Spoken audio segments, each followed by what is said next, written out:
Oh yeah, what truths and absolutes are you speaking? It's you got a big old head. You got a big old head. Yeah, whatever, watermelon crawl. Wow. Yeah, that's right. What's up, everyone?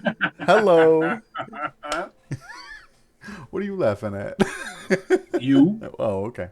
Hey guys, it is Wednesday. It's Wednesday, my guys, dudes, dudettes. We've had a little bit of a break for a while, and I hope you guys are excited to get back into some Spelljammer craziness because I know that I am. I definitely haven't been scheming things at all. We'll get into our recap because we got some story moments coming up. We got, we're looking for home moons, we're looking for daughters, we're looking for towers, all the things you would expect to find in D&D, but we'll get into that. Since we Rick, I thought we were going with the Gimli, man. I just looked over at the stream. Oh, How I come know I'm me the only too. one that has to be the Gimli? Come on. It's no fair. Hey, Well, but I mean, that kind of just looks like your character. it Haters. does. And also, when I asked for headshots, one person gave me headshots. So I gave you notice how her head's not cut off? no, but her shoulders are. They're actually not. They're just hidden behind the frame. Yeah, whatever. You got notes, man. Read your notes. I do have notes. We have some new followers that I'm gonna shout out here. We have Smoking Dragons, Spikachu, Creature Painter. Thank you so much for those follows. Welcome to the Misty Mountain family. Waffle the Wolf 120, Eden Arcane. Thank you so much for your follows. Dackard, Dirty Durst, Vescasa, Average Calamities, Twisted Mike 77, Arconus Noctis, Magneto was the right, the Thimbo Astrid, Samwise Hawk, Selena Darkmeyer. Thank you all so much for those follows. I went back a couple days because I'm not sure if you guys have been thanked because I've been away from Twitch for a few minutes. But thank you so much for the follows. Welcome to the family. We tell all kinds of fun stories. We play fun games, and we make fun of Mike whenever we can. So, where have you guys been? Like we've had a few weeks off. I know we had some movie premieres, we had some shows, and surviving the worst heat ever here. So, let's start with Papa Bear. Where you been? I couldn't do streaming because I was at the Indiana Jones advanced screening. I did like the movie quite a bit. I liked it a lot. If you're a fan of the old ones, you should like this one. So it's a good time. I also play Grimfrost, the lovable wizard in our party, sorcerer. I mean, look out for the dust that comes flying through space. I don't want it to like knock you down. 1d4 emotional damage. Larissa, where have you been? What have you been up to? I haven't been up to anything, but this weekend you can find me at Wyoming Pop Culture Con in Casper, Wyoming. Very cool. I've actually been there. We didn't get to ask last week. How did your charity thing go? Oh, it went really well. I ended up raising just over $200 for the the Trevor Project. It was my first long stream, and it went over way better than I expected. So thanks everybody that hung out with me for 9 hours and donated. I really appreciate it, and I know the people at the Trevor Project appreciate it as well. So I did actually try and tune into that, but by the time I realized what time it was, you were already done. I was like, dang it. It's all good. I will going to do another one for my birthday, and it might be after my birthday because this month is just going to be pure chaos. So that was the Saturday that I was actually celebrating my birthday, and I had 2 photo shoots that day as well. So, and then I went and played laser tag, which was a good amount of fun. Ty, where have you been? The world traveler you are. Been in a lot of places. I just came back from Denver, and I've got a week from today home until I go to Montreal. And apparently we have more booths now at San Diego Comic-Con, so I may be at San Diego Comic-Con.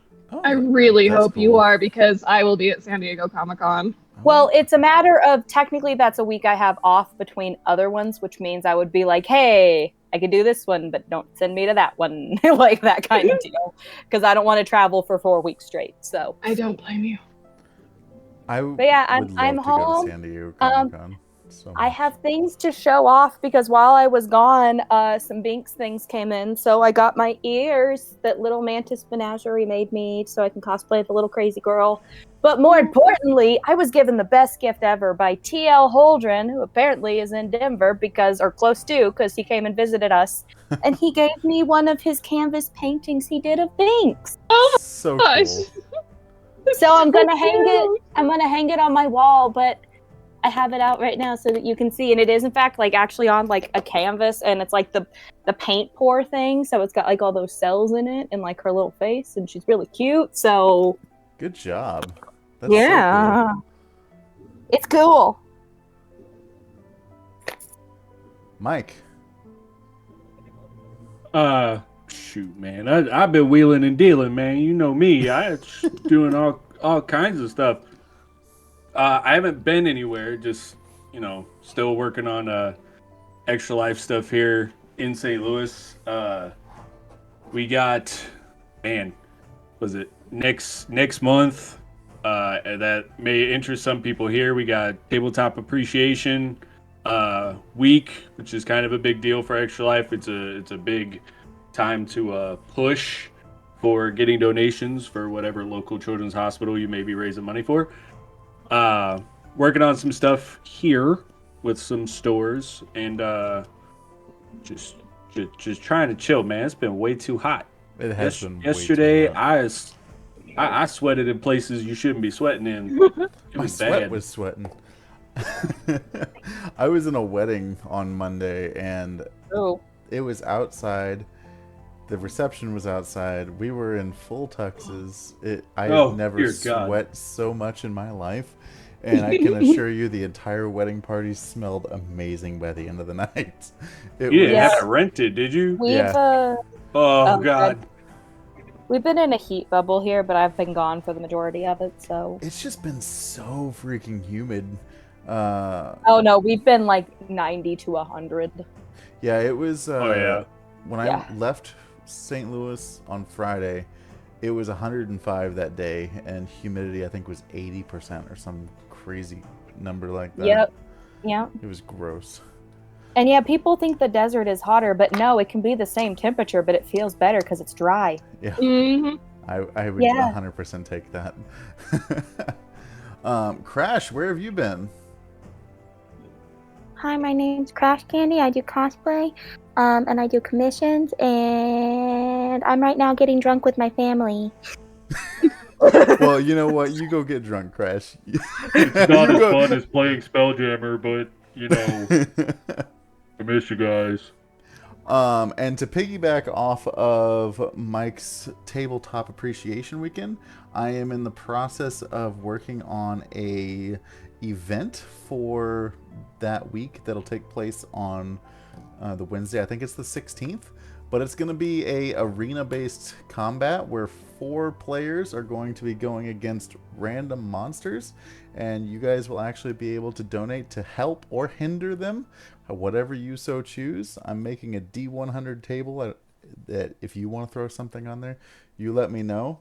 But I've been having fun going through this monster manual and picking out some goodies in here. So there'll be a core set, but if you want to throw in an extra monster in there, there'll be different donation levels that you can contribute, and you can have an impact on what those players will have to face. So I've spoiled Mike a little bit on it, just planning. So he knows a little bit about what's coming. I can check really quick exactly because I don't think.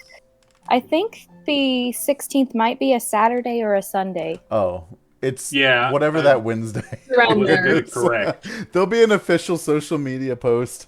I'm working with Okay, Sophie because I was gonna say, because I know next week on Thursday, which is the 13th, I play my first Pathfinder thing with this Paizo. is August. Oh, in August? Oh, This is in August. But that was Wednesday. I was Then listening. that is a Wednesday. So you're good. Yes. But yeah, I got 4 players lined up for it. We got 2 familiar faces, and we have 2 brand new faces that I'll be excited to introduce once we get a little more concrete set in there. But it'll be a lot of fun, so make sure you come out and support. And I think the goal is to actually have something on multiple nights throughout the week, with different streamers here on the channel. So stay tuned to the Discord. You'll find out all the details there. Mike, your face is here. How about you? Yeah. Well, actually, technically, it's over here. Give us our recap. Let's get into this. Oh, okay. All right. Recap time, everybody. Come in close and listen, all right? Because we got stuff to recap. Recapping and yeah, hold on. I'm not stalling to find the page. Found it. No, you definitely wouldn't do that. No, hell no. Come on. Anyway, so 2 weeks ago we began our session with Commodore Crux, the giant GIF or GIF. We didn't ask. Hippopotamus guy. Talking to him about the happenings that have been going on with planets being destroyed and all this other stuff. Well, he started getting a little twitchy and was all like, yo, we gotta keep it down because like people were listening and spying and all this other stuff. So we decided to leave, and he tells us, hey, look, I'll help you guys out. I got a ship because I it's not doing much, but I scratch your back, you scratch mine, everything works. So we cut a deal with the old hippopotamus to get him a map of Doom Space from a person whose name I totally wrote down. I just can't read my own handwriting. In Ironhold, a moon full of dwarves and the home of everybody's favorite dwarf rider. Well, we had noticed through the helps of Binx and her little bat friend that we were being followed. So we had to skedaddle on out of there real fast under the cover of Grimfrost's fog. So we go blasting into this tavern. It was the wrong tavern. There's people eating people, and it was just a bad time. So instead of, getting involved in all that, we just decided to make like a banana and split out of that place. And finally found the correct tavern. Get a couple of rooms. Grimfrost goes, and he finds out some information about his daughter, who was last seen with some culty kind of people. Talking about something with the mines of Khazad-dûm, not copyrighted. On Ironhold, if I wrote this down correctly. So Grimfrost comes back and like a total butthead wakes up Ryder and tells him. Ryder calms him down. And while all this is going on, Binx, Aylin, and Portia have a nice little sleepover. They're talking, and we get to learn a little more about Aylin and her motivations with a nice emotional story that I don't care what anyone says did not bring a tear to my eye at any point. So, after all is said and done, we get a little bit of food, we slept a little bit, we get to we meet up with Crux again and he shows us our ship. A living ship, which is basically a ship made out of a giant tree that is like in the center of it, whose name is Starbow. That's his name. I've been saying it wrong this whole time. Having to deal with who was leasing the ship before us. We cut a deal with her. She went on her way. I don't think she's that important. But we left off with Starbow meeting everybody and saying some interesting things about Ryder and his dad. Whether that's good or bad, we don't know. But off into space we went, and here we are. That was probably the most accurate recap you've ever done. So you can have advantage on a roll of your choice tonight. Sweet! I'm gonna need it. Gonna need it. You don't know that. So yeah, you guys are cruising through space at this time, starting to get comfortable on the ship, the Second Wind. Can you all go ahead and roll me a d12? Each one of us needs a D12? Maybe. Yep. Just to find out what your shipboard task is going to be. Ugh. I feel like I'm cleaning a toilet. Do you want, if we've rolled the same number as somebody else, should we re-roll it? We don't know yet, but like, do you want us? No, you can work together on that task. It's fine. Okay. Yep. I rolled a 1. Anybody else get a 1? Uh-uh. Okay. Ryder, you are assigned to scrape the barnacles off the hull. Yep. Well, it's not as bad as I thought, but I'll take it. Larissa, what'd you get? 8. 8. Oh, this is fitting. You are going to be composing a new shanty, which requires a musical instrument. Ah! Worked out perfectly for me. Binx, what'd you get? A 2. 2. You will be scrubbing pots and dishes in the galley. With my tail. Whatever you want to scrub them with is on you. Yep. Grimfrost, what'd you got? I rolled a 5. A 5? You will be updating the ship's navigational charts, which requires cartographer tools. I don't know if you have those or not, but... I do not. So I wonder, we don't know if Portia does, but I feel like she would. there's probably a good chance. Yeah.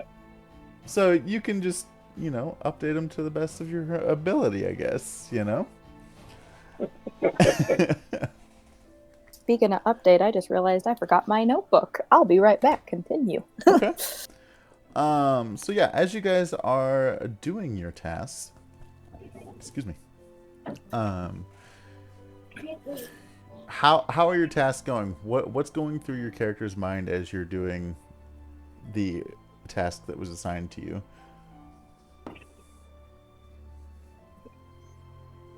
So for Grimfrost, he's looking at the map. He doesn't exactly have the tools he needs, and he's trying to kind of navigate it in a way. So he's just kind of looking at it and, hey, right? He's, point A to point B, and he's got his pencil. He's kind of scribbling all over, and like, wow! And the paper just looks like lines and scribbles all over it. He has no idea what's happening, but he's going to play it like he knows exactly what he's doing. About that time that you are flipping the maps upside down and Commodore Crux has walked in behind you and is just kind of chuckling to himself, kind of remembering when he was, a young crewmate and how almost like he had seen something like that similar. in his youth, and he says, "You know what? How about you and I leave this to the professionals, and let's go get a drink." That is the best thing I've heard all day. Let's get out of here. All right. So he starts wandering down. It takes you kind of towards the galley where you can get a drink down there with old Commodore.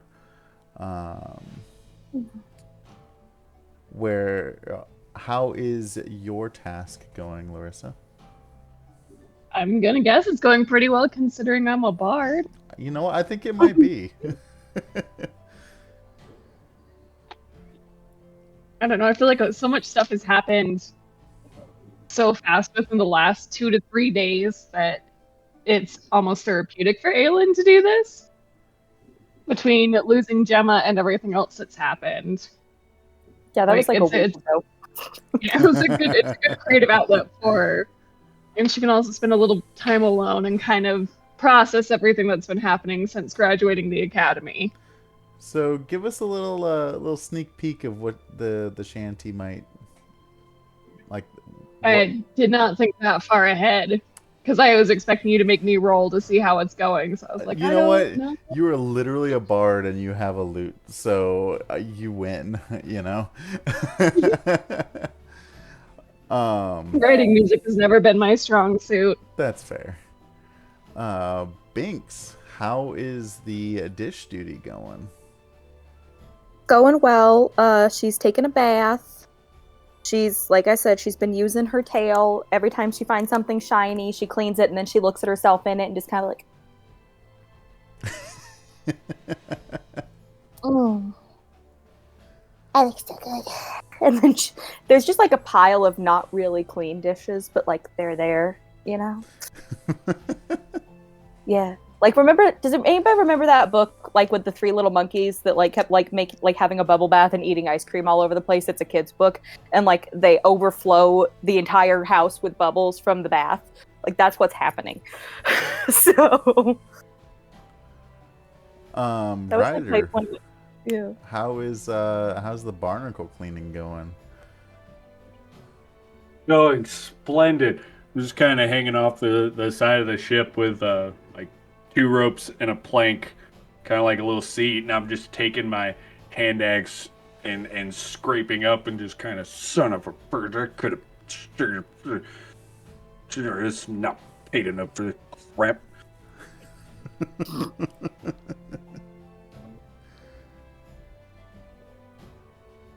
You definitely, Ryder, at one point hear from the window that's open that's probably for the kitchen. Like, I like to think it's like one of those, like, what would be an underwater window, but, like, it's not because we're in space. And you just kind of hear, why am I cleaning these? I didn't even make them dirty! Like... Somebody understands. So Grimforst, while you're having your drink with Commodore Crux, you have a drink or so in you by now, and he's like, all right, well, now that we're in a safe space and we can kind of talk freely here, the reason that we're going to Topola's tower on Ironhold is because we need to get the map to Doomspace, as I told you. But what I couldn't tell you previously is that we need to get to Doomspace because we're forming a coalition. Where did that go? Assembling a coalition of different ships and alliance to combat against the Xarxian Empire. They're harvesting the energy from planets to save their star. And you don't really know who you can trust. And I believe that's why we're being followed. I've had a couple attempts on my life so far. So I'm sorry if I was a little short-winded previously. But I can get you to Ironhold. Once we get that map, you guys can go on your way. You don't have to get involved, but I think everyone would appreciate any help that anyone's willing to give. Well, I appreciate you telling me, Commodore. You may not know this, but I have my own mission. I'm looking for my daughter's been missing for many years. That is my main focus. That is my main goal. With that said, it sounds like these people are to some pretty terrible things. And as far as I'm concerned, if you need some help, I'd be more than willing to try to help you. So you can count on me, at least for now. I appreciate that, Grim. I really do. And I'm really sorry to hear about your daughter. I know you were talking briefly about it back at Luigi's, but maybe we'll be able to find out some kind of information going forward. You'll have access to my ship whenever you need it. Of course, assuming I'm not in battle with it. But the first step, of course, is going to be getting the maps from Topola. I like to grieve and to suffer. And if helping you stops others from feeling the way I feel, then I'll help you. Absolutely. Now, tell me about how did you come about, learning magic? Well, magic wasn't something that I was interested in. Everything I've done since I lost my kid has been in response to that. She was taken from me by magic. I don't know if it was dark magic or what have you, but some spell.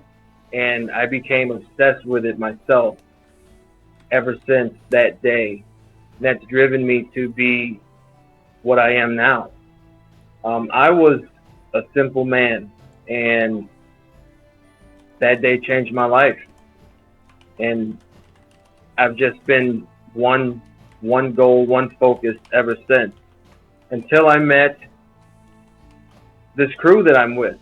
And it's been a crazy couple of days with these folks. But I feel focused, and I feel like that maybe on my journey I can make a bigger difference. But the magic end of it was because I knew to fight magic, I needed to understand it. And that's what I've been trying to do ever since. Well, it sounds like you're going down the right path. I personally don't have any magic myself. I'm more of, a swashbuckler. I like to shoot my pistol here, and he kind of taps his old reliable pistol there on his waist, and I like a good sword, and like the old days. Yeah, I was never into weapons much myself, but now I just learn how to use my hands. That gets me where I need to go. Wonderful. Well, how about you you go check on your other crewmates and get a little bit, maybe find some rest, or have a snack, whatever you need to do. We should be coming up on Ironhold in probably 2 or 3 days time. I know Ryder's cleaning, so I may check him out and see if he needs a hand with that. You know what? He might just need a hand with that. As you say that, you hear a loud clattering crash coming from the kitchen. Just, I didn't do it. Well, maybe I ought to help with these dishes first. You know what? We can't have a good meal without clean dishes. So he heads back up, and he's like, I'm gonna go talk with Starbo, and let me know if you need anything. I appreciate you, Commodore.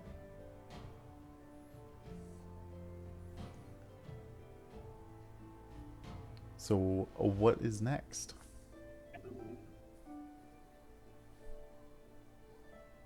I'm So just scraping till it's done. Let's see here. All right, so we'll say about 2 hours time. You have it scraped clean, Ryder. Woohoo! I would say we're probably an hour or so into the journey since you've left the rock.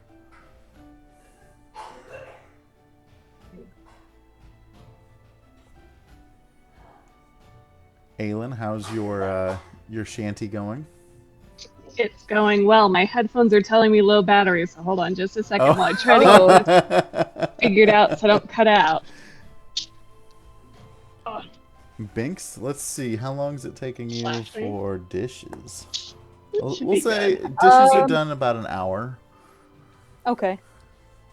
So about the They're time just I a would drip. say about the time Grim walks back to kind of check on you, you're kind of finishing up there.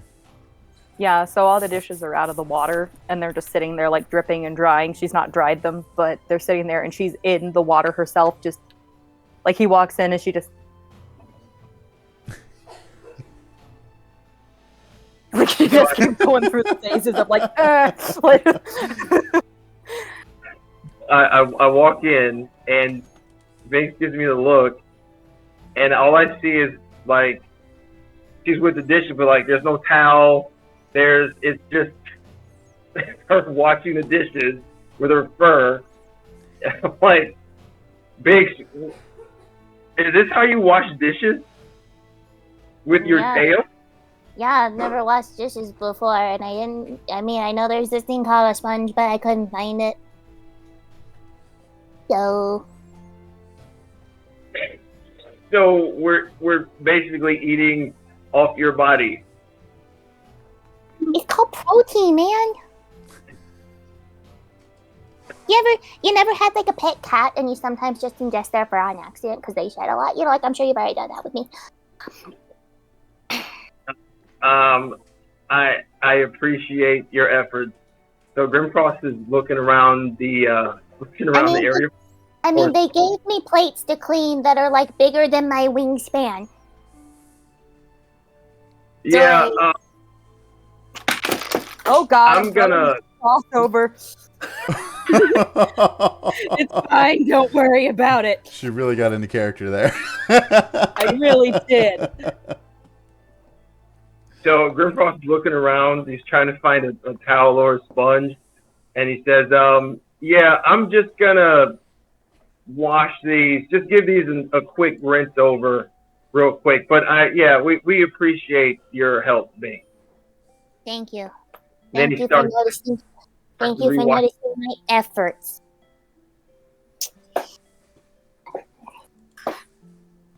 Like she's like crawling out of the water now, and so she's just like a sopping mess, and she kind of shakes, and suddenly she's just in like a tiny little fluff ball.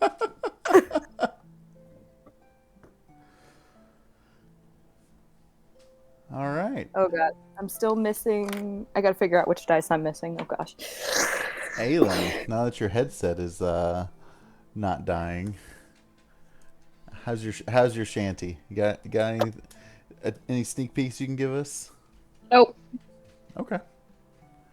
That's fine. Ryder, about this time, you'll be looking kind of at the ship, and you've just kind of scraped off the last barnacle there.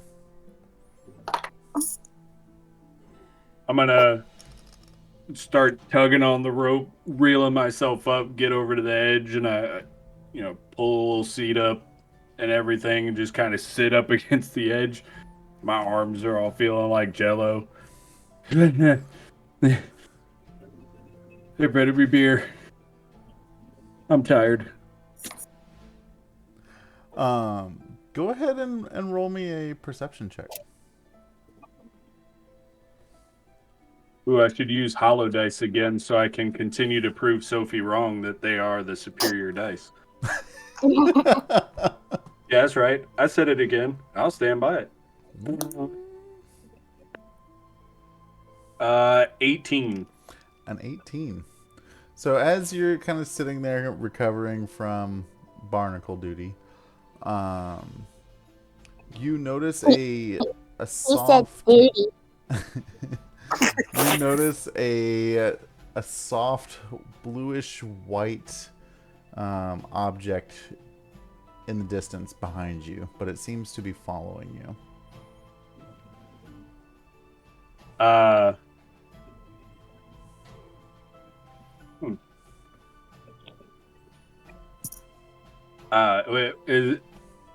Is Commodore Crux nearby?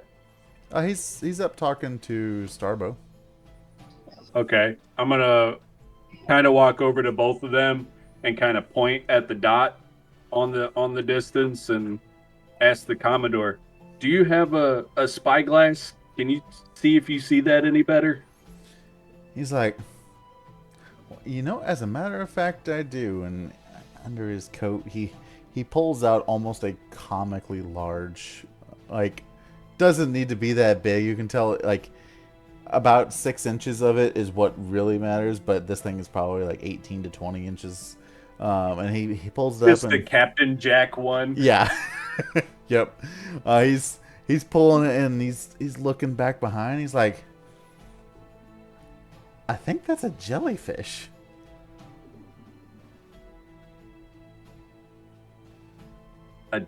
Like a tentacly jellyfish? Yeah, but like the biggest jellyfish I think I've ever seen. Here, take a look and tell me what you think. Man, I got some So, bad flashbacks. I take the spyglass and I set it on the rail to hold it, and I'm sitting there looking. Is there anything specific I could pick out, or does it just look like a giant jellyfish? Closing in from behind, you see a gigantic bioluminescent jellyfish-like creature with a flamboyantly dressed figure standing inside the dome. Oh. Oh, son, and I kind of just drop the spyglass and I go running towards the doors and I scream down, "Binx, Grimforst, Aylin, get up here!" I didn't do it. That's all you get back. I didn't do it. Like, "Binx, bring the bow! Get up into the tree!" Fine. I don't. a few minutes later, she comes running out with her little crossbow. She climbs up in the tree, and it's just like, you watch her basically, it's a crossbow. It doesn't do this, but you watch her go. What am I aiming at? Just keep an eye on the giant jellyfish. She lays down like a little sniper with it, and it's just like right.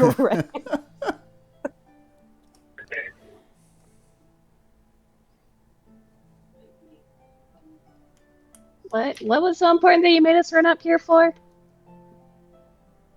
I just have a really, really bad feeling about this. I can't remember what those things are, but I remember stories, and it's weird. They're like spell jamming ships, except it's a jellyfish. Usually attuned, like you can't take it over like you could most ships, where you just swap out the helms. That thing's like, I don't know, mates for life, I guess, with the pilot. What do we do? Yeah. Is it hostile? I don't know yet. I just have a very bad feeling. Did you just tell me somebody mated with a ship? In a matter of speaking, A shipmate.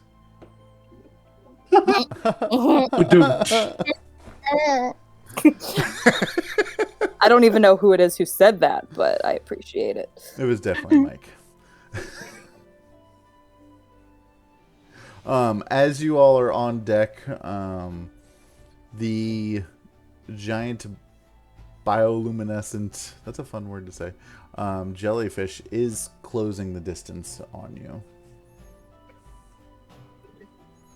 I'll wait until it's within range of a crossbow, which I'll look, which is... It's at about 250 feet now.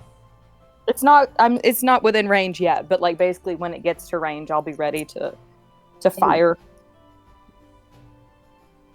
Grimforst, Aylin, can you help me with the ballista? Let's get a bolt in there just in case. Yeah, great idea. I forgot we had one. So I'm gonna walk to the aft ballista in the back and start loading a bolt into it and get it ready to fire. Okay. About that time, the jellyfish has closed in a little bit closer. Oh, wait. It has a range of 80 feet to 320. Dang. Wow. I mean, I know at a certain point, probably past like 150, it's at disadvantage, but still, it's got a good... Anyway, when it gets to 80. It's about, let's say, 200 feet now. Okay, yeah. Whenever it hits 80, I'm not going to worry about it until it hits 80. So, what's going through your minds as you see this? Actually, here, let me post a picture. Theater of the mind type of stuff here. Makes it difficult. So here, I am just keeping my eyes on the jellyfish, just waiting to see if it does anything hostile. there is our jellyfish that is approaching you quickly, and in that glass dome towards the top is the one person, flamboyantly dressed person, standing there. At this distance, you can tell she's holding some kind of staff, sword, or weapon of some sort. Binx is gonna yell at, "Hey, Aylin, Yes. can you do like a sending to her? I mean, because, I can fire at her, but like, she's actually trying to be nice." I can, but she can't necessarily respond to me, so I don't know what good that's gonna do. Oh. Okay, we'll put a pin in that. Absolutely. Right? Yes. Crux, does this look familiar at all? You said you had people following you before. Have you seen this individual? He's kind of just almost paralyzed by fear, almost like he knows what it is, and he knows it's not good. Of course. See? Bad feeling. Crux, what is it, man? This isn't a time to freeze. That's an aesthetic. Well, yeah, I mean, it's kind of cool looking, but like, why are you afraid of an aesthetic? I mean, it's just kind of like what somebody likes, right? No. And about that time, you see the person in the dome starting to cast some type of spell. Let me see if there's anything else I can do. I know I don't have any spell ranges that far away. I sure as heck don't. I think How far away is it? It's about 175 now. I don't have any spell ranges for that, but I can try to aim and fire a little crossbow bolt, but that's not going to do a whole lot. I don't have anything that goes that far either. Yeah, my longest right now is 90 feet for a chromatic orb. Yeah, my firebolt can only go to 120. I mean, you got the crossbow back there, or the ballista. The ballista. Yeah.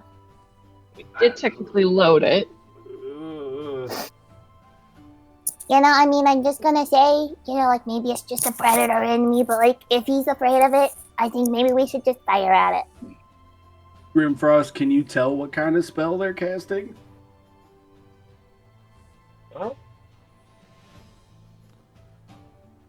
Can I do a perception? Cool. Yeah. All right. Wait, do I have this? Well, 17 17. And how long have you been doing magic? years. How long? 8 years. 8 years? Okay. Yep. So, from your knowledge of magic, you haven't seen what is being done before. can I cast a minor illusion to it? I can't make it super huge, but like, can I basically just make as big as I can, like just Binx's butt floating in the air above us, just kind of like wagging her tail at it, like trying to distract, like see if she can break any concentration if they need it for this spell. They may not, but it's just like a big floating butt, just going like Sure. like that. Taunt away with that butt. Yeah, that's what she's doing. Which About, I like to think every time this little squirrel's casting spells, it's just her standing there just like... About the time that you finish kind of getting that illusion set up where you want it to be, you see the person in the aesthetic disappear. Oh, And a few seconds later, you see a dimension door pop up on your ship. And out of the door walks... I have a picture for this too. This flamboyantly dressed lady.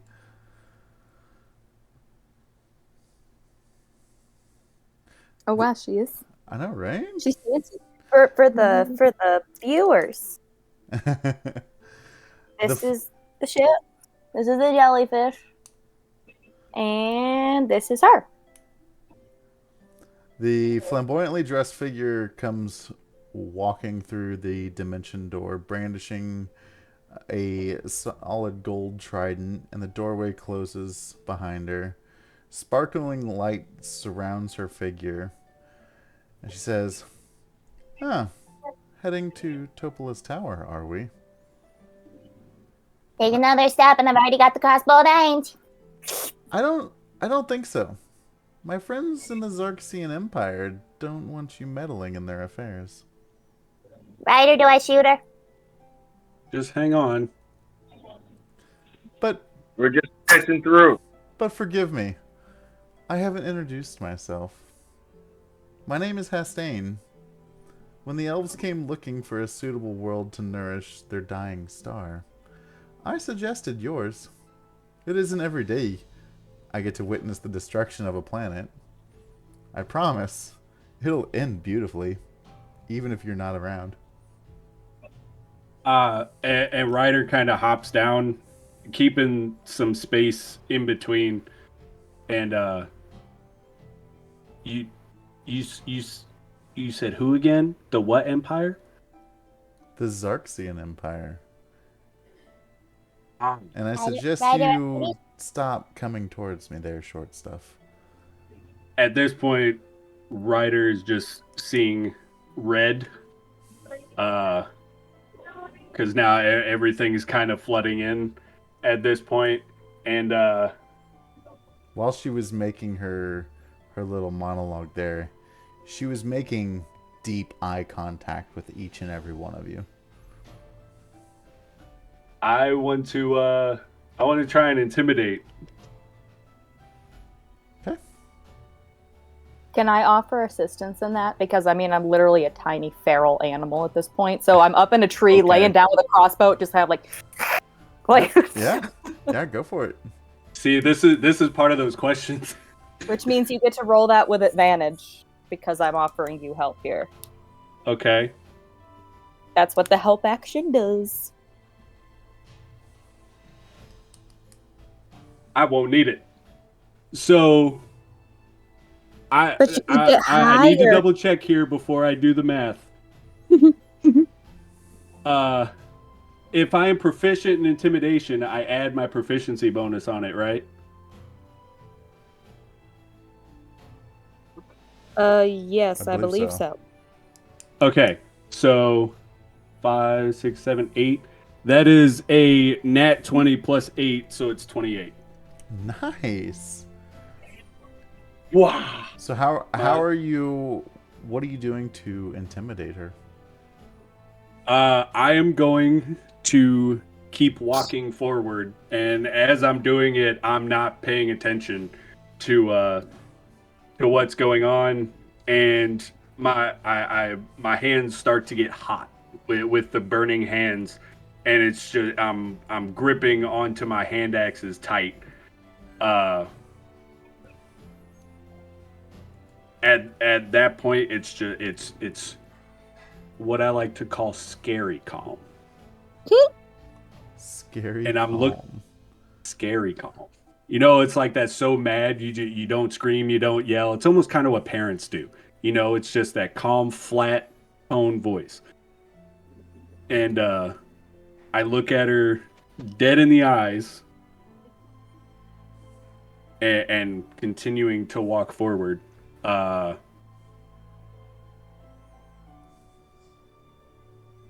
Hundreds upon thousands of individuals murdered. Not killed. Murdered. Because this tiny group of people are too selfish to even ask for help and just decide to steal life so that they can keep their planet going. When everybody knows damn well, if they asked, someone might help. Aylin can't go anywhere without being judged just because she's an astral elf too. Has absolutely nothing to do with them. So you have two options. A, we let you leave. You jump on your little jellyfish and you go to your emperor and you tell them that writer Mad Dog Murdoch is coming. And as he does, hell is coming with him. And I will make sure he pays for every life they selfishly took. Option 2. I take that ballista, I shove it through your jellyfish with your head on the tip and have it towed to the Emperor with the exact words I just told you burned into your skull so the message still comes across. These are your only two, life or death. Choose wisely. And at that point, I am just dead on, and if I can, just to add a little bit of flair, I kind of flick one of my hand axes back, missing, and then recall it back so that I catch it low, and it kind of, I wanted to come back and kind of clip her on the back of one leg, hoping that she'll like kind of trip so that she's down on my level, if at all possible. While Just she's because I said I was offering the help action, as Ryder is saying that he'll bring hell and all that stuff. The rest of the party, but she doesn't, just hears Binx in the tree go, That's right, my name is Hell. and that's it. as you are talking to her, you're looking up at her and she's looking down. She kind of stepped away to your, trying to trip her move. She's like, you know what? I sincerely apologize. Let me make sure I take that message back to the Empire. As you can see, I'm not, I'm not an astral elf. And she looks over at Aylin and is like, let me make sure I can get that message back to them. And as she turns around, you can see she rubs like a necklace on her chest, and an exact duplicate of her pops up behind you. I want to fire at her. Is she attacking me? Not yet, but it is safe to say Yeah. You can go ahead and roll initiative. Yeah, I'm shooting her. And the real one. I'm shooting the real one. Oh. What is that? Oh, not bad. Okay. 17. Oh, well, there's karma. I think I might have the first roll because I just rolled an 18 and I know I have a +6, so I'm at 24. Oh yeah, I guess I should see if they have any. If she has a stat block, she might. She also might not. She so. does have a stat block, but I don't A see... 28 didn't intimidate enough to get her to leave. No. If you want to have it, I'm pretty sure it's your dex bonus that Dex? you're usually Okay. adding. Yeah. Because that's part of why mine is so high, because my dex is my one very high skill. Alright, and what was your roll, Binx? 24. Okay. Aylin? 19. Ryder? A 9. That's okay, bud. You're very distracted and trying to get her to leave, and you're very mad. So Grimforst? it makes sense. At 17. 17. Heck yeah.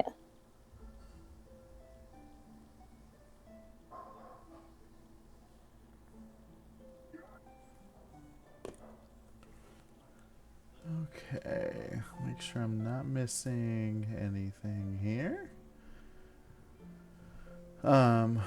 Okay. So Aylin, or not Aylin, sorry. Binx, you are up first. And Yeah, I would say you can have a sneak attack since nothing has been focused on you. Heck yeah. Well, that means that if I... Wait, so when you say like a sneak attack, like if I hit, I'll add my sneak attack damage? Yeah, Or like am yeah. I... Okay, that worked. That's good. That'll do. Okay, I'm firing at her with my crossbow because that was the thing that was already up and like prepared and ready and all that. So let me get up to my actions because I'm not doing a spell right now. Where be my crossbow? There we go. Oh, that's a good number. Way after that. Dang, all of my things are such a high to hit. Like, it's a squirrel. That's 26 to hit. A 26 will hit. Okay. Just barely, get but my it hits. Let me get my damage dice, and I gotta check what my sneak attack is now. 3d6. We're gonna use acrylics for that, because I got some fancy new acrylics. So let's get the sneak attack out of the way first, and then I'll do the actual, like, dice's damage. Try to get it to pull up. There we go. Okay, so in sneak attack, that would be 13 points. And let me get the actual thing really quickly. I wish I could use a heavy, but I can only use a light because I'm so little, so I can only use a light crossbow. That is 6 points of piercing on top of the 13. Oh, wait, no, I have to add. That is 10 points on top. So what is it total? 23. 23. Because sneak attack for a rogue is goat. All right. Is that the end of your... Yeah, well, with my bonus action, because I'm finally there, with my bonus action, I'm actually going to use it to hide a second time. Okay. I'll kind of scurry back in further so that I can potentially have a sneak attack work in the next round. Okay. So, yeah. So she fires that, and it's not smoking at all, but you guys watch her just go, and then she just slithers back into the shadows. Aylin, she's you like are a tiny, next. like a tiny little Batman. Can I cast Detect Thoughts on her? Sure. Not the duplicate, the her. Yeah. So you need to. It's a Wisdom savings of 14. Alrighty.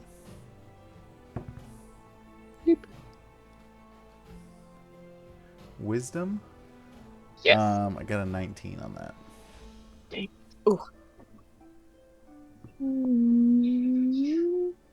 She's probably a pretty smart character, which is bad. Bad for us. Well, he said that a 26 barely hit, and that scares the snot out of me. Yeah. That's how I Oh, sorry. thought maybe we could wasn't figure a out. 19. It was actually a 22. I have +6 on saving throws. Okay. For wisdom. Yeah, because I was trying to see what she maybe was thinking of doing with us, especially since if a 26 just barely hits. I don't know how good of an idea it's going to be to try and fight her, but I don't know what to do.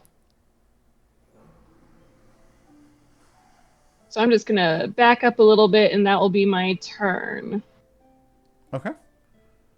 Grimfrost, you are up next. I love how we have such All smart right, party so- members. We don't need to fight, Binx. Like, I'm gonna back up. I'm gonna go as far back as I can go. I'm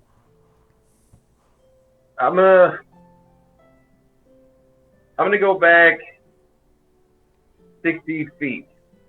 Okay, so at that point you're probably towards the very back of the ship. Okay. And now I'm going to prepare my most powerful attack, my chaos, for my second action. Okay.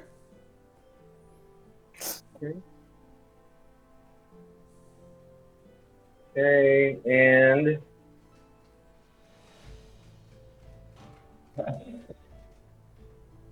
roll the 2. So A 2 will not do it.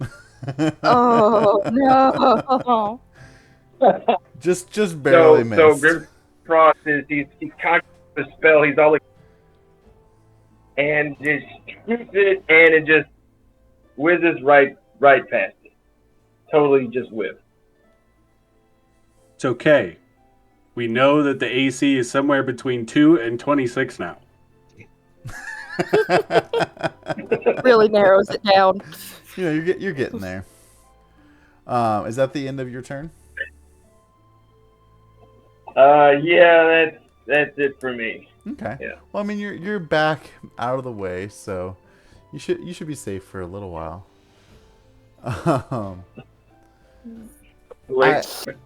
So it comes up to the first Hastane's turn, and she's just kind of like dusting herself off from being shot with the arrow from the crossbow, and she's still looking at Ryder there being right in front of him, and says, "I forgot to mention, I'll make sure I tell the Emperor exactly what you said whenever I bring you your body." And she's going to swing at you with her trident attack with like the butt of it, and then she'll do the second attack to try and stab down on you with it. Can I use an action to react? I don't know how that works. If, what are you wanting to do? Because certain things, like say, like you have shield as a spell, that is a reaction spell that you can use when you're getting hit. But if the thing doesn't say it's a reaction, then you can't do it. I have shield. I was gonna cast cool. Cast it. Yeah. I just wanted to So make sure I could use one of my actions to do that. I guess. You can technically too. I think it says in some of the rule books for shield, you can wait to say you've cast it until you know if it hits you, so that you don't have to waste the spot if you. Yeah, because she does get 2 attacks. She has multi-attack, so. Okay. So All right. you could have I know. I guess that first one does a 12 hit? No. Okay, so she swings. I was going to be really upset if that did. She swings the back end of her trident and tries to clock you across the face with it, and you're able to just kind of like step back and and get out of the way. And you can see she got a little bit angry, and she's gonna come stabbing down on you with the pointy end of her trident, and that is a dirty 20 to hit. Okay, that one I'll use react to cast shield on. Okay. So does that just negate damage, or does it have it?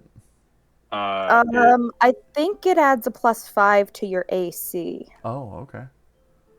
If I remember correctly, which means if your AC is within, less than 5 of being meeting a dirt, like if you have a 16 AC, then the shield would mean that it doesn't hit you.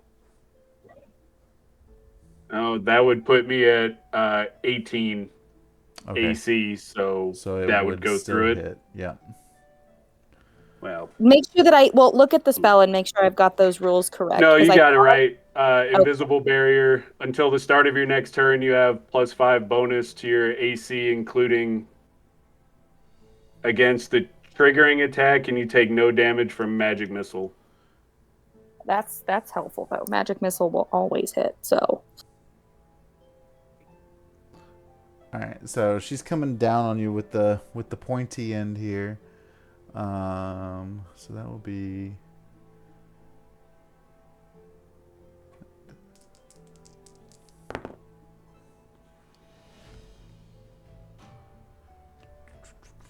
Six points of piercing damage and 5 points of force damage.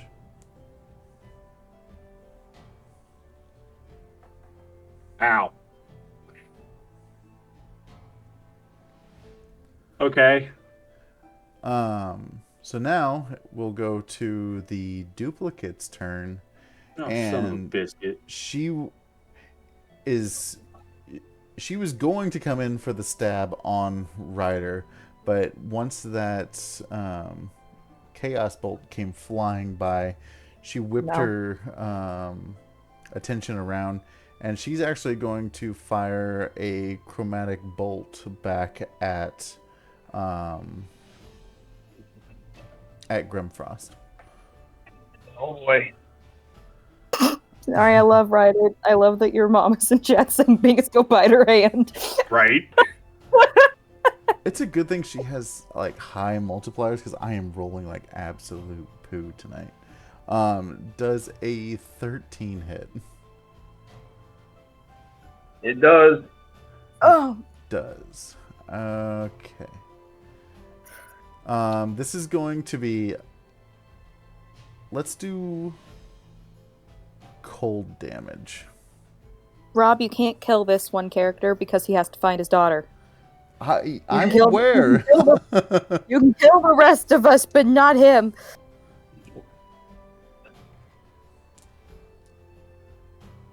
Don't kill Ryder. I'd put a lot of time into this one. Well, then, okay, fine. Then don't kill either of the. I don't know. Don't kill anyone. How about that? He warned us. So. Yeah, no, I made a backup character just in case. Rob's already well aware. He wants CN back in a game, which means if Binx dies, you get the second ball. So that will be 23 points of cold damage. Oh God! Holy crap, dude! That's 3 HP left. Are you still up? I'm hanging in there. I got 3 left. Okay. And she's going for her second action. She's going to start walking towards you, and that will take us to Ryder.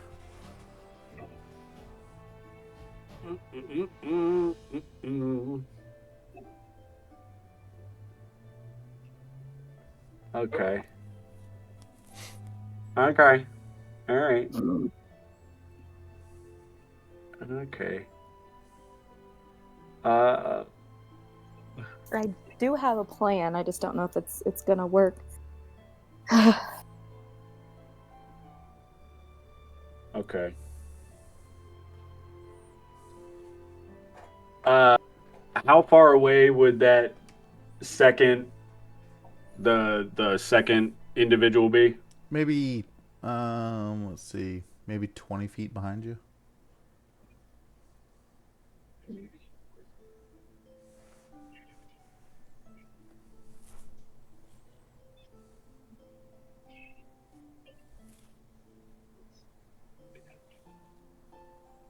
Now, Okay. keep in mind, if you turn around and you walk away, the one that did attack you will get an attack of opportunity against you.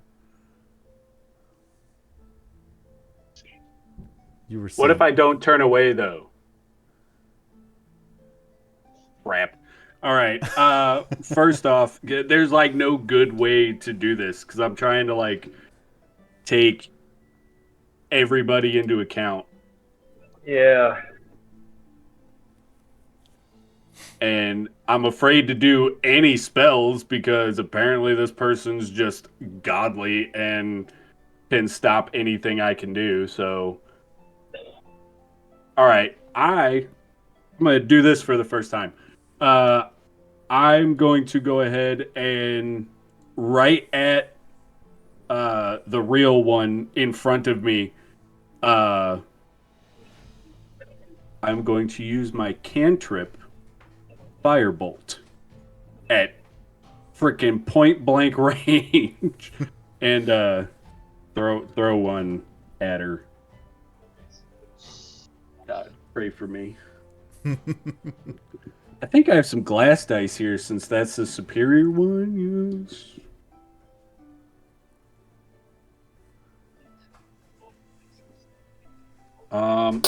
Ooh. 17.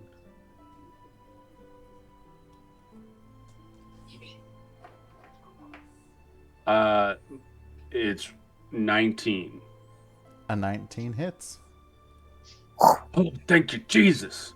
Okay, so that is. Hey, look at me. What do you? I've never used these before, so I don't know what they look like. No, that's got 12 sides. Which ones are you looking for? I need 10s. Oh, they're your little, like, top-looking ones, like this. The top-looking ones. Oh, okay. I got some of those. I do. They're right there. Okay, cool. If you roll the percentile ones, obviously, like, if it's a 70, that you can just use that as 7. So. Okay. All right. Cool. Here we go. I'm very well accustomed to percentiles, thanks to CN. Okay. So that is that's 17 points of fire damage. You said 17? Yes. And then because I'm a fighter and I'm a little turd, I get an extra attack. And I'm just going to take a swing with one of my hand axes. Oh boy.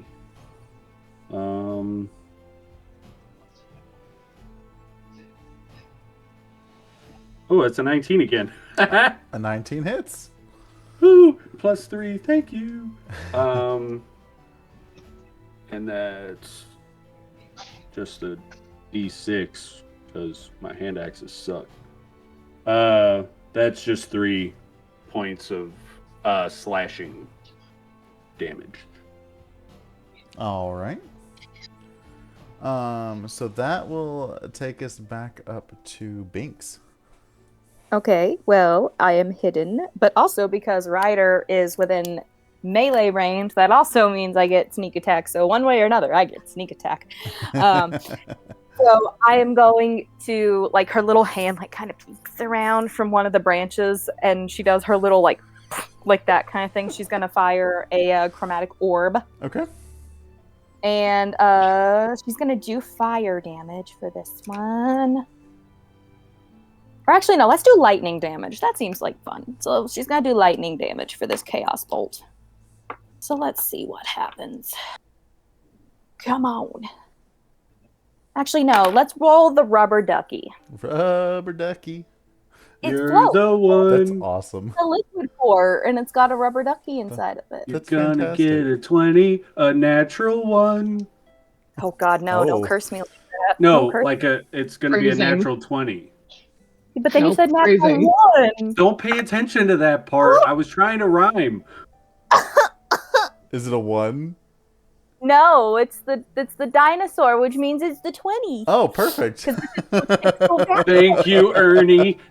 You can see it better. Where's my big one? Oh my god, where did I put it? Aha! You can see it better on the giant one with the dinosaur inside of it. Oh, the D20 nice. face or a little raptor because of her name. Anyway, okay, so I got a double things. Oh my god. Because if that was a natural 1, it was definitely going to be hitting Ryder. Oh, yeah, that's no. I would have taken that hit just So let me get my because sneak my attack rhyming out of the lyrics way. just kind of brought it. So let me just do them all in one go instead of, and then I'll just add everything. Yeah, that's right, Aylin. I'm a songsmith over here, coming for you, Sorry, Gab. I gotta get out extra dice because this is actually a decent hit spell, which is why I chose to risk it. Uh-oh. Maybe I'll Hastain's actually in do trouble. something. She only has a double. Okay. For sneak attack. Aylin, that's how you make up songs on the go. Told you, it's not my strong suit. Just off the dome. You Off know? the She's dome. playing the board. You just call Playing me the the Dylon because I spit hot fire. I did karaoke, not for the first time, but for the first time willingly this weekend. It was something. Okay, sneak attack is 23 points. 23 points. Because I got when you crit, you roll or you double all the dice. So now for the actual lightning. Okay. Let me get out my calculator. Oh, good. I'm not the only one that uses a calculator for the math. Oh, I definitely have my calculator going. I try, but I'm afraid I'm taking too long, so I punch it in real quick over on the side. I do math so good. Oh, wait, did I do that wrong? I did. Dang.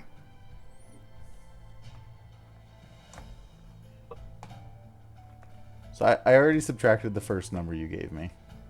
Okay, cool. That makes it easier.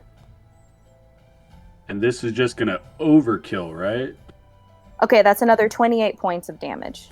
Another... So in total, that's 51 points of damage. Okay, so describe to me what it looks like as you Sneak attack on rogues! You murder Hastain. Shoot it in the throat! Shoot it in the throat! Yeah, this little... I like to think this little ball kind of floats up, kind of flies up around Ryder's shoulder and suddenly encases this woman and she's just getting electrocuted. And you can hear from the tree, you can hear Binx just going, I think they named you that because you're a stain on society. Wow. Also, you don't get to kill Ryder. If anybody ever does it to me. and that's all that it is. And then she's gonna come, as she's doing that, she's gonna jump out of the tree and she's gonna run over to Ryder and she's gonna start brooming at his face. She's Kind of you good? You good, buddy? You in there? You good? Say something!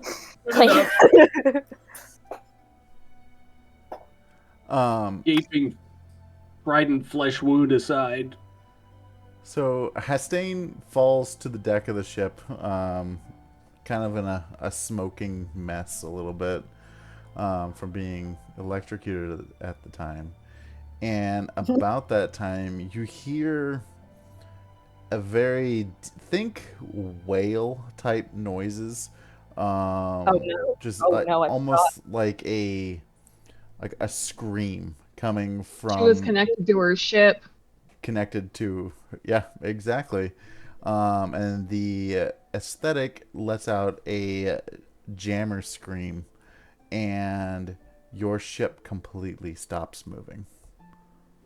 She was connected to her ship. What does that mean? Who was... I think her ship's gonna try to fight us now. Who was the captain of the ship at the time, or who has the ship stats? Because you can make I have the stats. Okay. Give me a charisma saving throw for the ship. Oh no. What? I don't have think- that. I think what we have is because I think I wrote it down in my notebook too, but I think I had like the AC and the HP. Yeah, like I don't have charisma stats or anything for the ship. So you might not get any.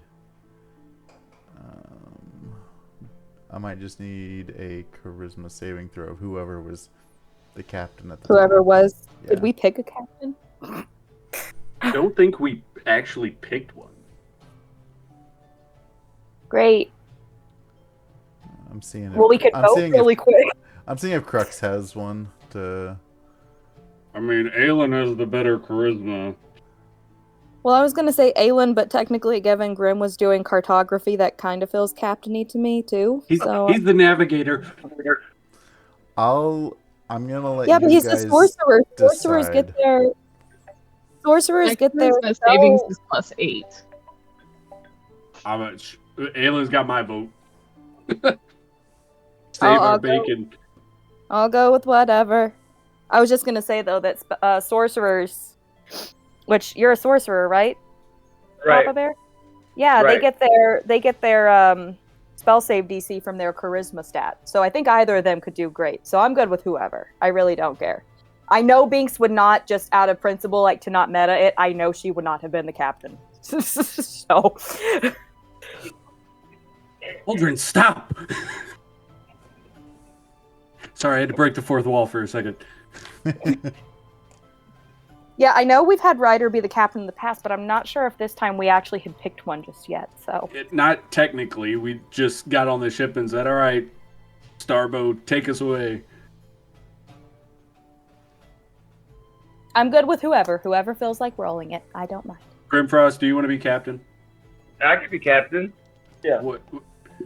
Yeah. Aylin, do you want him to be captain? It works for me. All right, Grimfrost is the captain now. We did force Aylin to be captain that one time, and she was very she was very like, oh my god! Like I remember. I'm just saying, my charisma savings is +8 though, That's true. because I am a bard and I am proficient in persuasion and perception as well. Mm-hmm. So All right. let me just be straightforward with this. If you save this throw, it will, because your ship is going to be disabled from this jammer screen. You have the chance for it being days to hours or to even minutes. But if you fail it, you are going to be taking some damage. Like I Hey- said, I'm good. Hey, Grim, I'm what's good. your charisma saving? I'm good either way. Usually, I try not to go on that for meta, but like I said, I'm good either way. Yeah, like don't use that for the meta sake. Do it for whatever the story would do, but just let that be known. So whoever you three would like to have as captain, Binx is For going to go s- with it because she For does. She trusts story's everybody. sake, Whoever it would would've- make Yeah, I more was gonna say sense for Aylin to be captain Okay. because she's got that experience. We went through the academy and stuff, and Grimfrost did not. He could draw squiggly lines on a map like a boss, though. I'll give him that. He's making sure we're navigating properly. Yes, no, that man could do a stick figure like nobody else could. That's right. But for story's sake, if we want to go that route, it would probably make more sense that we would have Aylin take that captain spot. Because I know what my charisma saving throw is. And I have been rolling like garbage tonight, so. Yeah, my charisma saving throw is a 6. They're both pretty good. So it's up. Like I said, it's up to you guys. Oh, I go think for it, no- Aylin. I was about to say it sounds like there's a vote of Aylin. So I got a natural 20. A natural 20. I knew you were the Oh. perfect choice for captain. I was there from the Oh. beginning. It's 28 altogether. Okay. So you do succeed. Um, so you guys can help me keep track of it. Not that you know it at this point, but your ship will be disabled for 8 minutes instead of, or sorry, 9 minutes instead of 18 days. Yay! But let me see how much damage you're taking.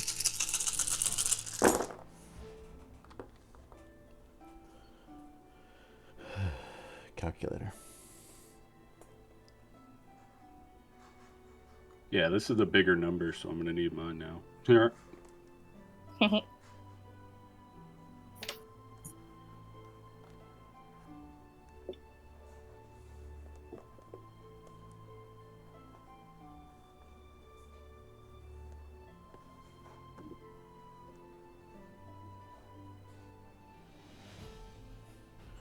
So as you are, like, not that you were in the helm, but you're kind of attuned to it at this point, you will take 21 points of damage. All right. All right. So as the scream comes out, how do you react to it? Like, you've saved the ship from being like critically disabled, but you did just take 21 points of damage. I'm just gonna kind of cover one ear and go over to. I thought Aylin was the one. Oh, I thought we you were gotta acting. No. all of us This did. is Oh, okay. This was Aylin. Okay. Yeah. What did Aylin do? I'm just gonna cover my ears because that is probably, looking at the size of the picture, that thing is probably not only incredibly loud for its size, but it's definitely something she's never heard before. I'm literally picturing like in Subnautica at the end when the Emperor's coming up and makes that loud screech at you. It's not like meant to be harmful, it's just like a loud noise that comes out at you, looking at you, and I hate that. So for a game that's not meant to be scary, I hate Subnautica. That is my one fear. You can shoot me into space all you want, but don't put me in the ocean. Don't, nope. That's Yep. fair. So while you chew on that a little bit, it is 8:30, so let's go get a break real quick, because your boy has to go to the bathroom and refill his beverage. And guys, we will be back in just a moment to see how the murder comets are going to handle what just happened. So we'll be back in just a few minutes, guys. I feel bad that Binx like annihilates every enemy. But this is like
get into it, yup. He's widowy doing the gwitty So I did next to the burnt up electrified body. So any guesses as to the song that I did karaoke to? Tequila. No. I will let whoever guesses it correctly, you win. Like, I'll buy you a drink next time I see any of you. Oops, I Did It Again by Britney Spears. No. Listen, I don't know. What genre? I know you, but I don't. Yeah, like I don't know what genre you would have picked. Like, what did you see the Kokomo? Nope. What was your guess, Papa Bear? Well, I asked like what genre of music it was. Just take a wild guess. Oh. Baby Shark. No. Baby shark, baby. Yep. You're not even gonna tell us the genre? No, because it'll give it away. Okay. Think Other- 90s. Rob, you're well aware that there's like a bajillion. All Star. Think 90s. Right. All Star. No. Backstreet's Back. No. All right. Bye. You've already guessed. What are your 90s guesses? Back that ass up. No. No, Anna did that Are we one. in the right genre? I mean, you're close-ish. It was, Whoop, There It Is. Oh, dear God. Throwing in Was some it? jock jams. I wouldn't Was that even 90s? thought to have guessed that. Right? And if you get me drunk enough, there is a video of it, so. All right. So, you guys just defeated the Hastane. You won a victory, but at what cost? You're stranded on a ship without a functioning spelljamming helm, adrift in a vast ocean of wild space. The aesthetic appears to be veering off, like just with no rhyme or reason, floating off into the distance. Oh, You have Shame we don't have an artificer right now. you have well, technically, the dead body of Hastane on the ship. And Commodore Crux is still kind of crying to himself. with these living ships, technically there isn't a spelljamming helm. It's Starbow. So I would imagine like Starbow's like in shock. Yeah. He's our spelljammer and helm all in a tree. Yeah, he might be unconscious right now. Non-responsive. And you guys have noticed that it's not hard to breathe, but it's different. I want to. Oh man, do we have like a as a crew? And this is where I wish Portia was here too to weigh in. Do we have like a? I know the joke is that we're the murder comets, but like, if we were to have a symbol like on a Jolly Roger, what would ours be? I don't know. Why am I immediately like I'm picturing our logo like if we were to have one would be like one of the Mario bombs, but it's a comet that's just like we'll kill you. Like I actually love happy murder every comet. part of that idea. Happy little murder comet. Okay, Yeah. so I want to take like a random, like a hand towel or something that I find, and draw like a crude little Bob-omb-esque murder comet on it, and I'm going to tie it to the ankle of this person, and I want to throw them off the side of the ship so that they can float. We all float down here. I'm sure somebody will find them and see our little murder comet on it. That is so weird. Merch. All right. Go ahead and roll me a strength throw. While we're hanging out, can I cast Healing Word on Grimfrost? Absolutely. Okay. Thank you. You're welcome. I got a 15 on that. Okay. So you're struggling a little bit to get her picked up, but you're able to, just from the size difference. But so like you get her kind of like half over, and then you're able to throw the other half. You get 11 hit points back. Whew, that's gotta help. And Crux, Better than it was. Crux kind of pops back out, and he takes a long drag from his pipe, and he says, "Well, all right, everyone. Might as well settle in because we could be here for a while." I'm gonna take his pipe and kind of knock it on the floor to set all the tobacco out, and I'm a little irritated. I'm just gonna like lightly throw it at him and go, "You're right. And until he wakes up, we have no recycled oxygen, no smoking." He just kind of looks bummed out at this point. Oh.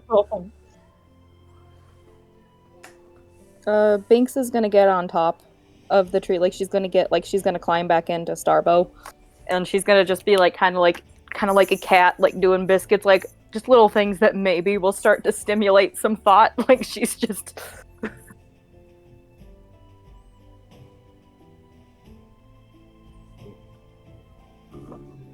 I want to search the floating body for any trinkets or coins or anything interesting on it. Well, you're gonna have to reel that body back in because it's already been Yeah. dumped. Probably should have thought of that first. My bad. I'll help you reel it back in if you want. So. Yeah, go ahead. Shoot the ballista at it.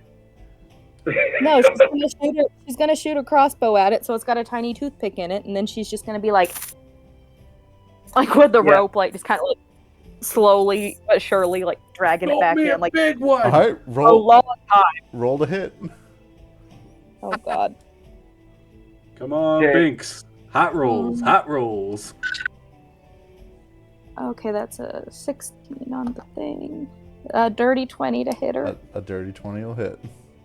Okay, yeah, she shoots that out with some rope attached, and then she very slowly, because she has no strength, so she very slowly is just like reeling her back in, and like every couple of pulls she stops, and she's just like, Guys, don't worry about it. I got this.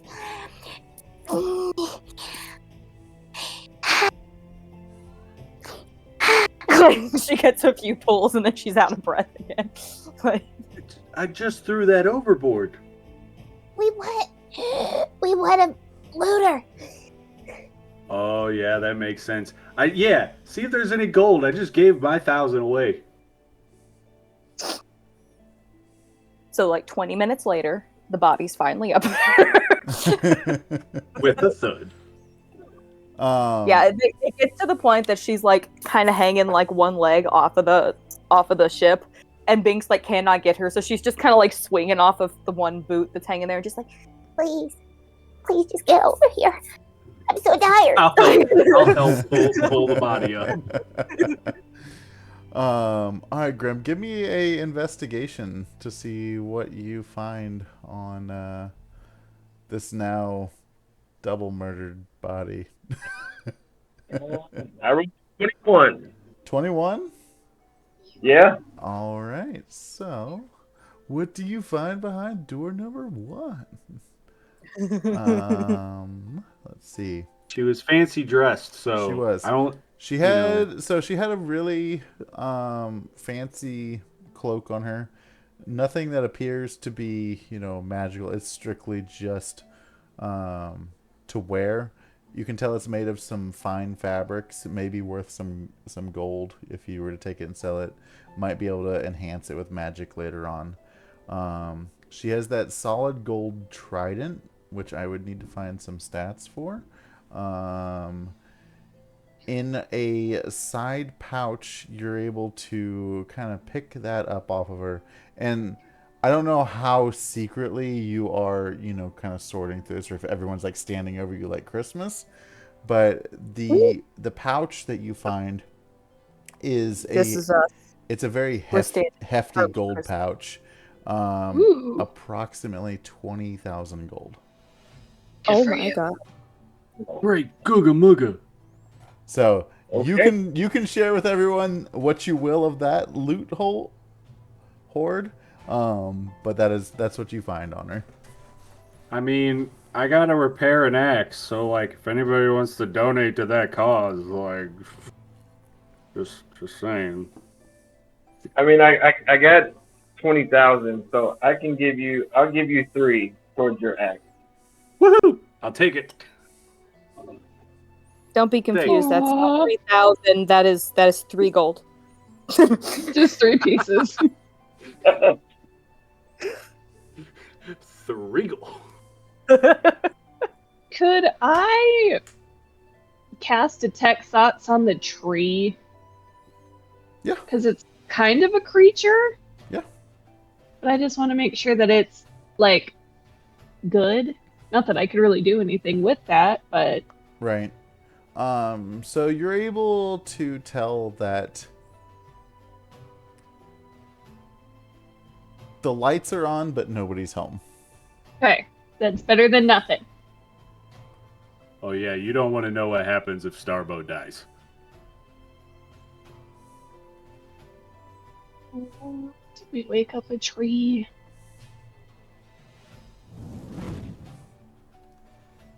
Oh, got some Hey there, welcome got Raiders. some raiders there, Hoss. Oh, yay!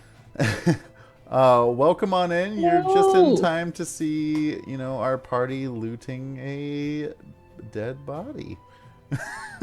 Okay, this time we're gonna throw the body off, but we're gonna keep the clothes because they're nice, and we can sell them. But we're gonna keep that little towel thing I did on the ankle. Chuck it back over the side. I want to hold the trident up and go, "Hey, Aylin, you want a giant fork?" I am very much okay not carrying a weapon. But you can eat with it. See? You just stab the food and you eat. Look, You can eat comically large mashed potatoes. look. She was a lot of trouble, and I don't think I want that. Plus, I have terrible strength and can't really hit anything with weapons anyway, so... Can you said like nothing on her was magical, right? I mean, her necklace was, but only to her. So, I mean, I got. Oh wait, no, I can do it once as a cantrip, one time, only once. Can I do detect magic on the trident? See if it has anything special on it, or what? Yeah, you can do that. Okay, so I'm gonna use my one use as a cantrip for detect magic, and yeah, detect some magic on the trident. I'm looking. Bear with me.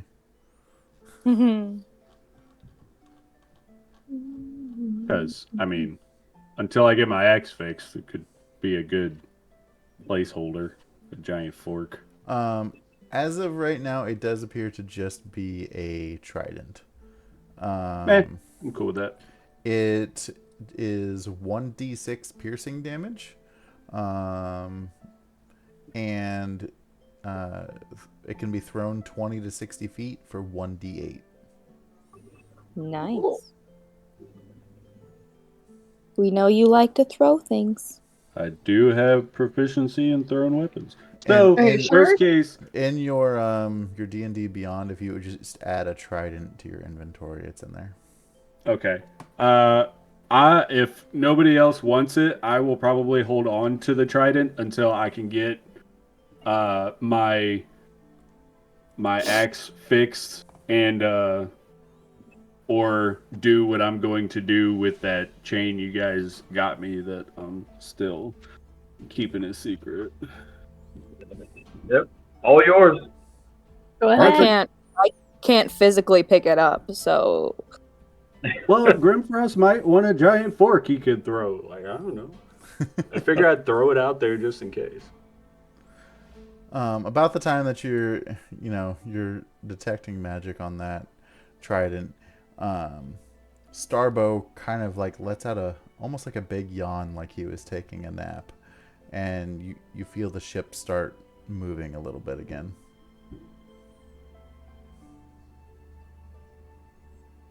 Well, at least we're moving. Darbo, you doing okay? We're sorry for the shock there. I knew you Murdochs were all trouble. Hey, whoa, not my fault. They started it. Well, I appreciate you protecting me. Well, I mean, without you, we're up Crab Creek without a paddle. And I mean, you're a pretty cool dude. Like, I wouldn't want to plant another one to replace you. He just kind of lets His out writer saying that you can all look over to see Binx sitting there just like kind of like, why would you plant another one? Like So Commodore Crux, he's like, well, now that we're moving again, he's packing his pipe again, and he lights it and staring directly at Ryder, and he's like, well, shall we continue to Ironhold? I'm going to fight every urge not to throw the fork at the pipe. Don't cause problems before we get to our destination. Grimfrost pulls out his scribble map and says, "We're right on course." He lets Yeah, out he we're lets right out next a to the chuckle, and coffee he's stain. like, yep, we absolutely are. So, do we hang a left at this scribble, or is it this thing that looks like a Z? Don't worry about that. It's in the details. I got it. Cool. So, like, were you holding the compass upside down? There's a compass here. So we're probably lost. So, you guys Harbor- travel. In this time, you're traveling about another day or so. So you can go ahead and mark down a long rest as well. Yay! Because you would have had a meal. But whatever you guys are wanting to do on the ship in this time, you're welcome to. I'm just gonna kind of sit there and sharpen the hand axes. I'll go down and scrape some more barnacles if I see any pop up, and just trying to keep a positive air as we go, because I'm a little excited. You know, we're going home. I get to show you guys some cool stuff. one of these few days that we're still traveling, like obviously like each day Binx is gonna send a little message with her sending stone to Rowan, you know, just updating her on everything. But one of these days while Ryder is cleaning barnacles, she's gonna jump down onto his little like platform that he's sitting on and be like, So, what you doing?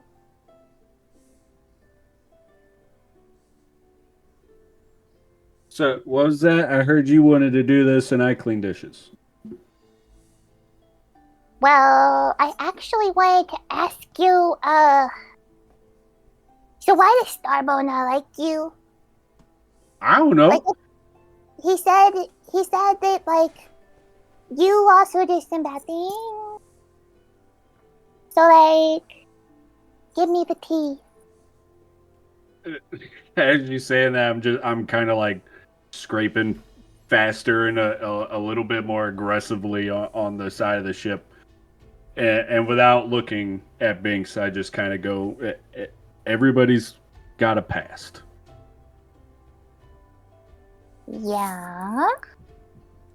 But, like, I like details.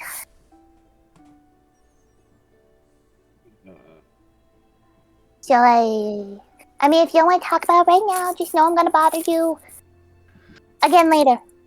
You know. All right, hold on. So I start pulling up ready. the rope to take us both to the edge of the ship. I'll kind of pick Binx up and set her on to the railing. I'll climb myself over, and I'm just gonna shout really loud, "Aylin, Grimforst, come here!" Because I'm only saying it once. Get over here. We're getting the tea. All right. I rush right on over. Yeah, same. I gotta know. I'm just gonna kind of. They're just like. I'm just gonna kind of sit there and go. All right, so we're going to Ironhold, and I probably should let y'all in on a couple of things before we get there, and you hear things that may be kind of skewed. I want you to have the truth up front. I mean, Starbo said a couple of things. Don't fully understand what he means by any of it, but do you guys remember before we left? I showed that thing, a tattoo that I have. Yeah. Yes, Yeah. yes, we all remember this detail. By the thing, you mean the lady. Yes. Okay. So, Binx and Aylin may remember this, but Grimforst and we're just gonna say Portia sitting there. Don't know this, but I was sent to the academy. I was actually sponsored by my uncle, blacksmith at Ironhold, because I got into a little trouble with a gang called the Iron Rats. Kind of got joined up with them after my dad died and mom kind of disappeared. They were kind of like a family, you know. They taught me things. They taught me how to fight. They taught me how to survive. They taught me how to get what I want when I want it. Didn't matter how. I had to do it. I just got it. One night, had a couple too many iron brews. This rival group was mouthing off, and I killed the person. The rats, they did what rats do, and they disappeared. I got picked up by some lawmen. My uncle comes up and tells me I have a choice. I can either stay in jail, or he would sponsor me to go to the Spelljammer Academy because Tarto offered me a spot. That was a bosun. She was a teacher. We had Grimforst and Portia, who's definitely sitting there. So I don't want us to get there, and you know, people are all like, "Oh, look, it's the Mad Dog. Be careful!" And you know, we might run into some people I know, and they may say some stuff. All right, you know, we all got a past, and I'm not particularly proud of mine. They're, you know, and kind of why I stuck with all this stuff, because I'm trying to change my stars, as my father would say. You know, everybody can change their stars. So what I'm putting together from this is that you used to have another family called the Iron Rats, and you call me a rat all the time, which means it's a term of endearment. Sure. See, Aylin, he does like me. I know he does. But he also needs to remember, yes, we all have a past, but we all have a future too. So what you're doing right now, you're already steps ahead of who you were. Yeah. Well, Yeah, based on what I've seen, you're an honorable man. All right, look, before we get all mushy and stuff here, all right, I just wanted to come clean so everybody knew, so we didn't have any surprises. And, if the tree brought something up, and I kind of look over and I'm like, I'm at, freaking smoke. Did we tell Cruxes to no smoking, my allergies and stuff? Well, you told him he couldn't smoke. When we had no oxygen. Well, either way, hopefully, all that stuff aside, we'll. You want me to knock him out for you, my man? I can do it. You want me to knock him out? It's a coping mechanism. Let him go, I guess. But we're gonna get to Ironhold. We're gonna have some fun. I'm gonna show you some sights. Maybe my uncle's freaking badass. So maybe we'll get us some trouble with Uncle Galen, and hopefully he doesn't tell any embarrassing stories. He really likes the embarrassing stories. But anyway, yeah, we'll go hang out. We'll go find the tower. We'll get this map. We'll kick some butt. Find the kid. Everybody goes home happy. Good as planned as any. Oh, yeah. So while we're talking about tea, hey, Grim, can you show me that picture so I just stop asking for random kids? Grimfrost goes in his robe, pulls out the picture. There she is. Most important thing in my life. She has your eyes, my man. And Binx is going to just kind of like gently pet the picture before she pulls out her little notebook and draws a very poor version of it. But regardless, it's there. It just counts, Binx. Thank you. Yeah. So I got her now, so I can show people this and ask if they've seen her. It's perfect. Thank you. I imagine it's like the Flynn Rider wanted posters where like just one feature's different every time. The nose. They can't get the nose. So about that time, you're coming into view of the moon Ironhold. It's the drawing is like one of the crazy red paintings out of Animal Crossing where there's just something not right on it. like the Mona Lisa with like the googly eyes, like like that. Ironhold, as you're coming up on it, there's asteroids and stuff kind of in orbit, but the moon itself is more of like a grayish, white, silvery type of vibe. From as you get closer, you're able to see most of it is like mountain type terrain.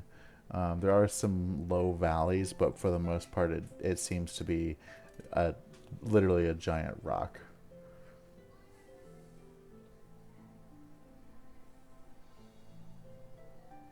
So, Ryder, where do we go first? Well, I think the first smart place to go would be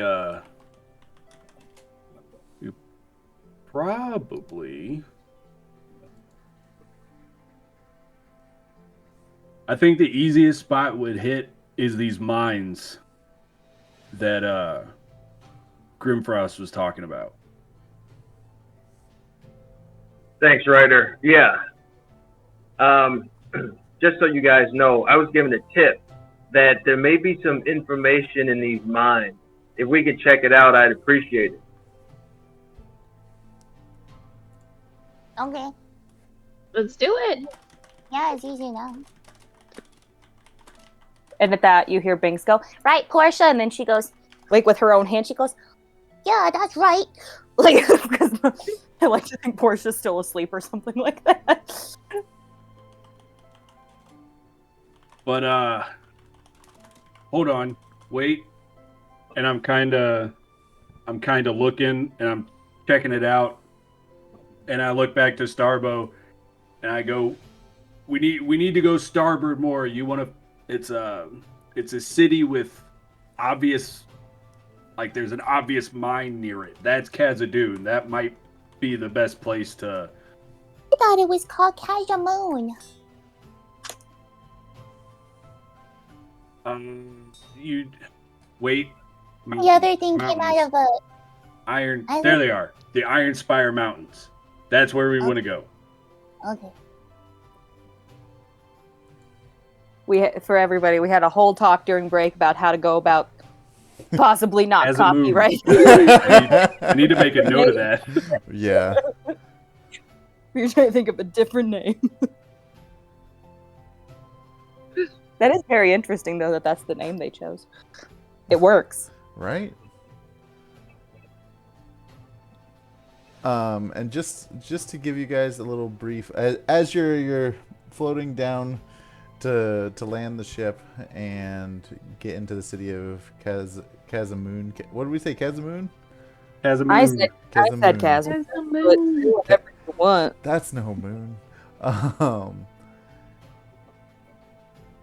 Kazamoon is a bustling dwarven fortress that is located in the heart of a great mountain range called the Iron Spine Mountains. The dwarves have carved out a grand city in the surface of the mountain, essentially, but there are deep tunnels that lead into the mines of Kazamoon. The dwarves of Ironhold are known for their impressive engineering skills, and they have developed technology that is unmatched to any other race. They have harnessed the power of steam and created intricate machines that can perform tasks with incredible precision. Despite their advanced technology, the dwarves of Kazamoon remain a proud and traditional people. They hold fast to their ancient customs and honor their forefathers through grand feasts and ceremonies. You will find that Ironhold is a place of opportunity. The dwarves are always looking for adventurers to help them with various tasks, from retrieving precious metals deep within the mountain to fending off invading monsters. The dwarves are also eager to trade with passing ships, offering rare and valuable goods in exchange for the treasures of the cosmos. And if you are looking to upgrade your ship, you will find no better place than Kazamoon. The dwarves' engineering prowess is unmatched, and they can retrofit any ship with the latest, greatest technological advancements.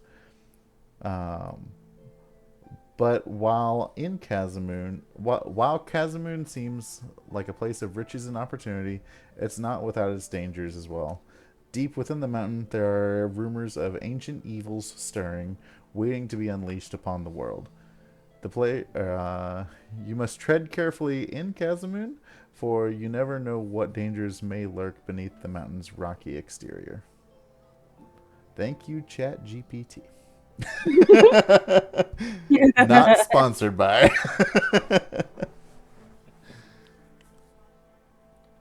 So, as you guys are coming into your dock slip, you see, very similar to the Rock of Brawl, you see there are other ships docked there. There are that are well fortified warships, battleships. There's some trade ships.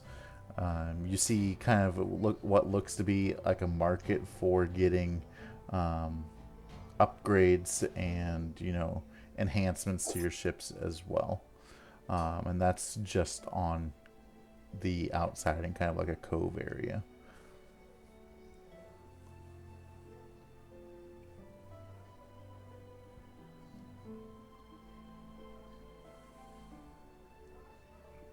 Reading. Okay. I'm just gonna hop off onto the deck and kind of work on tying everything off. And once I get done, I'm just gonna kind of wave an arm to get everybody's attention to come on down. I'm just gonna follow him. I think he knows what he's doing. It's his home planet. So, Ryder, any of your family work here, live here in this area?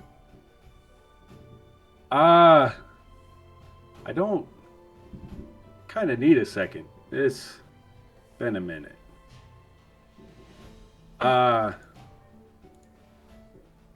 Not so much in this particular area. I've been here a few times. My uncle used to come here to get some of his materials for smithing and whatnot. Wow, it's amazing how much it changes when you grow like a whole 6 inches.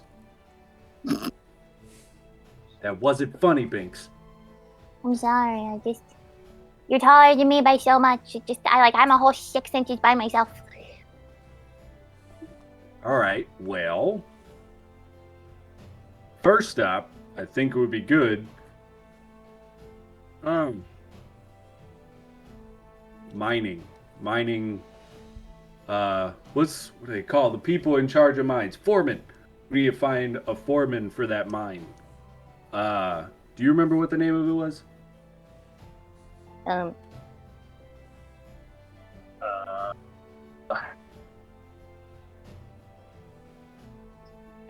don't. Okay, so we're gonna find creepy cultists in a mine. Yeah, I don't think they had a name. I think they were just.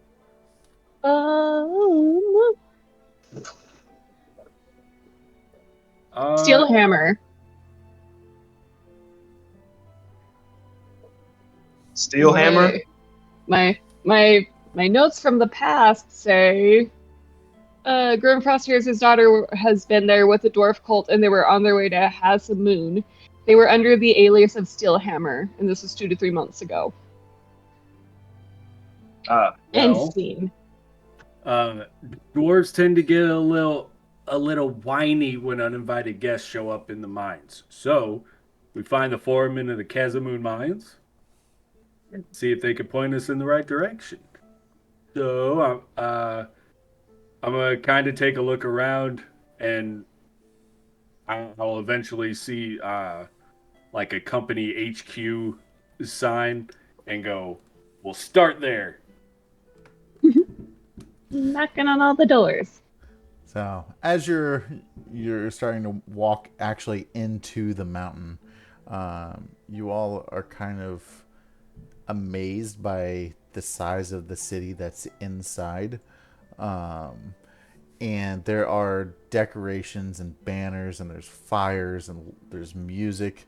And you have actually come to Hasamoon on the first day of the Hammer Feast. So everyone appears to be celebrating. Wait, hold on. I'll just kind of sit there and sniff around.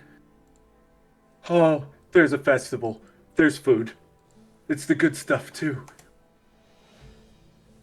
While Ryder's saying that, Binx is going to jump off of Aylin's shoulder onto the nearest rock so that she can kind of dangle off of it with one arm. She's going to go, "Yeah, you fools! Yeah, just a bit ahead." and then she's going to get back up and jump back over to Aylin. I would like to walk over to one of the little stalls and get the attention of the person running it. Okay. Hold on. Oh Lord. I'm gonna lean over. I'm gonna lean over and go, which day of Hammerfest is this? Oh, you're just in time. We're just getting started. Are you not from here? Yeah, I left a long time ago and I've really lost track of time, so I didn't know if this was the first day or not. Oh. Yeah, it's the first day. Who are your friends? Oh, this is my crewmates. We're coming from the Spelljammer Academy. We're taking some time off. We've got Binx, the squirrel. The elf here is Aylin, great bard, by the way. Just keep a listen out when you hear some amazing music. That's where it's coming from. The old sourpuss face right here is the sorcerer Grimfrost. And the one being super distracted by the other blacksmiths is Portia. So, like, question: have you seen like a kid? Well, I mean, there's lots of kids No, running not a around. specific kid. And she's gonna pull out the teeny little notebook and be like, This kid. Do you not You have see it? any artistic people that might be able to help? Grimfrost, your Yeah, picture. she's gonna reach the book out as she huffs, and she's gonna like do like a tiny little like snap of the book shut in this person's face. Just be like, fine, I don't need your help anyway. Thanks, Binx. So I reach in my robe and I pull out. More specifically, have you seen this girl? And then I show him the picture. Well, I can't say that, she looks familiar, but, we've been busy preparing for the festival. I can't say that I've seen anybody that looks like that. So I'm gonna turn to the crew and say, well, there's the festival here. This might be a good time to mingle, ask questions, and see what we can find out. Well, you might be able to kill two birds with one rock. Excuse me, real quick.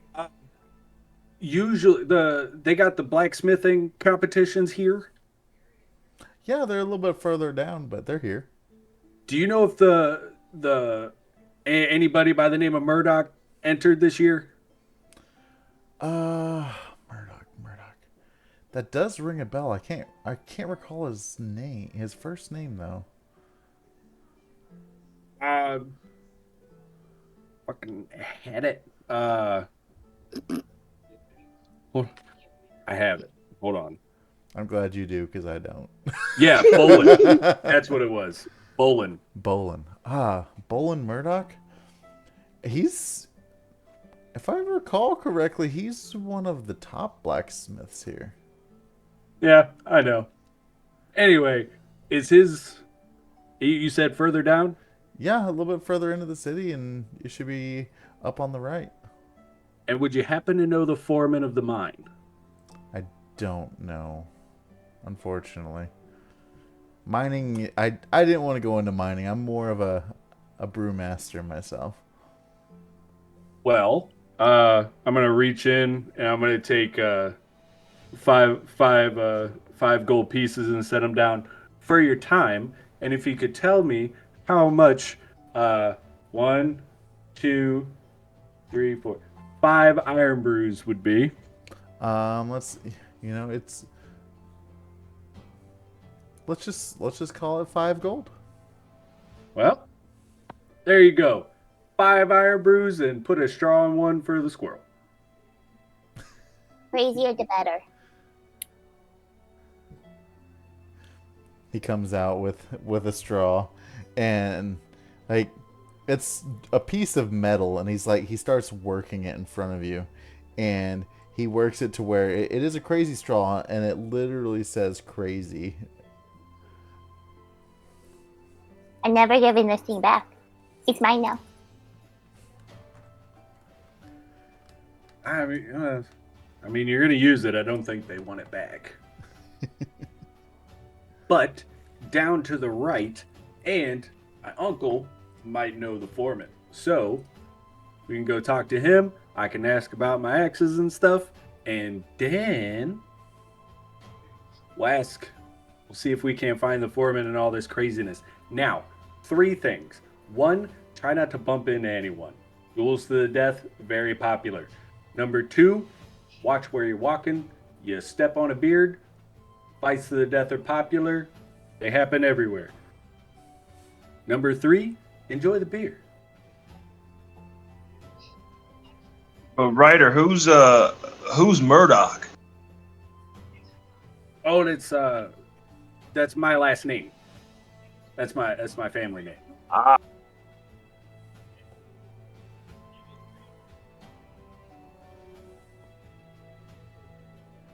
So then I'm gonna start walking down and to the right. Perfect. That was my question. As we're walking away, Binx is still sitting on Aylin's shoulder, and she's gonna whisper to him, And be like, if anybody tries to fight you to the death, just throw me at them. I'll take care of it.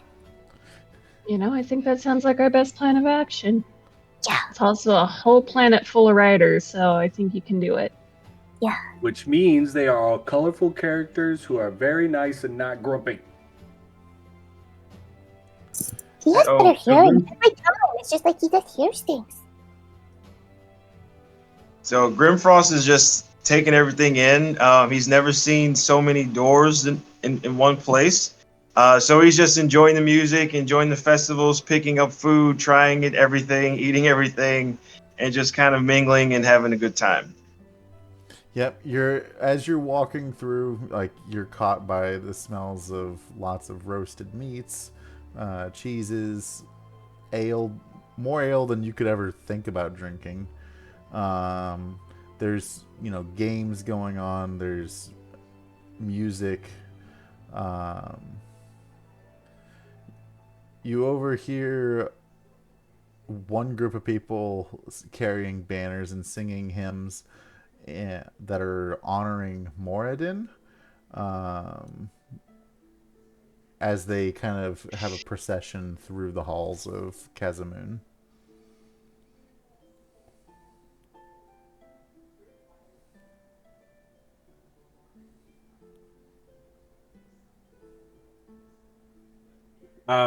As we walk up to my uncle's stand, I'm gonna kind of. I want to get to a point where his back is to me. I'm gonna kind of wave everybody to stop, and I'm gonna take a hand axe out, and I'm just gonna chuck it at a post that's right past him, so that he sees it when it hits. Go ahead and roll me a d20. I'm gonna hit him. 19. All right. So when you throw this axe, it flings by him and slams into a wooden post, and it's like, what in the? Who comes into my shop throwing weapons?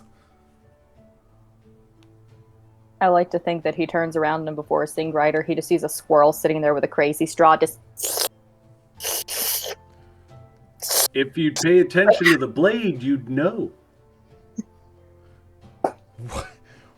What is that? Is that my little Ryder Murdoch? It is now. I just kind of giggle and throw my arms out so that I can go around and give him a hug. Ah, it's so good to see you, my boy. I see you finally have a little bit of facial hair. A little bit. I had to tie this thing up so I wouldn't step on it. It's okay. You'll be a grown-up one day. Slaps you on the back. And I just hold a hand out and recall the axe back into my hand. It's like, so I thought you were at the academy. What are you doing here? Well, graduated. Did pretty good. These are my crewmates. We got Binx, who's the one with the crazy straw. Hi. Aylin, the astro elf there is Aylin. Mm-hmm. That's Grimfrost. And then that is Portia. So as you're doing your introductions, he got kind of caught up on Aylin and just kind of gave a little bit of a disgruntled look. As he does that, Binx sitting there just going.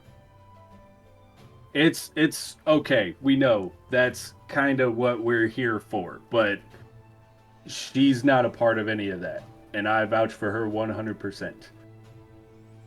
Well, Ryder, you Very hear a common misconception. You hear a tiny little click, and it's the crossbow. She's holding it behind her. Well, if you put your word up for her, I'll believe it. Oh, she certainly has more than my word. I can tell you that. Murdochs don't do any wrong. Am I right? Yeah. Sure. Anyway, so glad I'm here talking to you. I heard you're one of the top people in the competition again. I am the man. Let me tell you. I recently got upgraded to, wait for it, expert level blacksmith. Expert level blacksmith? Oh, yeah, it's almost people can almost not afford my services. It's kind of funny, but I do it Does, just because I love it. does that include family? Oh, that definitely includes family. I gotta be able to drink somehow. Oh. All right. Well, two things. A, I was wondering if you could help me out with something, and I reach back into the bag and I pull out the two pieces of Bane and set them on the counter. I had a bit of an accident. Oh, good lord, what have you done? By Moradin's beard. Do you even... And he's just absolutely distraught at the condition that this axe is in. So you remember those times where you told me to think before I throw? I may have been a little bit angry and threw before I think. Well, what is this? What is it made of? Made of? Like, I almost feel like a magical energy coming off of it. Oh yeah, this sucker. It is imbued with ice. I picked it up off an auto gnome back at the academy. This thing, chuck it forever, comes right back, but it could do some pretty awesome ice stuff too. Interesting. I mean, I haven't worked on anything like this before. I've heard tales and, you know, I've seen some studies, but it's all kind of, you know, in theory. I can't promise that I can fix it, but I also can't promise that I can't not fix it or make it better. Well, we actually have a couple of things to handle while we're here. So can I leave it with you to think about? I mean, you can absolutely leave it here, but I don't think I have the tools to be able to fix it here. Where would you have those tools? Well, you're gonna need some materials to fix it. And he's kind of looking through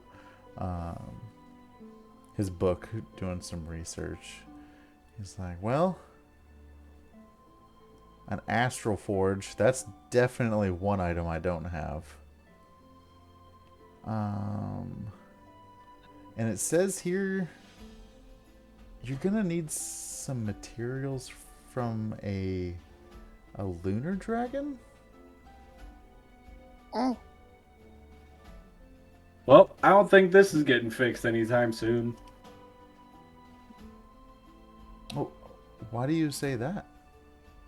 Where the heck am I gonna find a lunar dragon? And B, without it, how am I gonna kill it? Well, it's funny that you should say that, because I have a whole shop of wonderful axes and weapons here. Oh, sorry, the salesman in me was coming out. I have wonderful weapons here. It might not be as magical as yours, but it is true dwarven ingenuity. And the second part to that is there has actually been rumors that a lunar dragon has made a lair on Ironhold.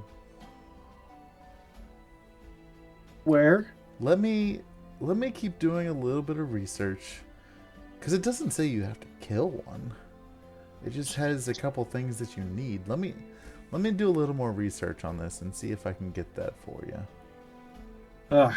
Okay. Well, in replacement, I'm gonna pull the trident. I had it strapped to my back where normally Bane would be. And I'm gonna slap it on the counter and go, "We pulled this off of a butthole who tried to kill us on the way here. Can I trade that for anything?"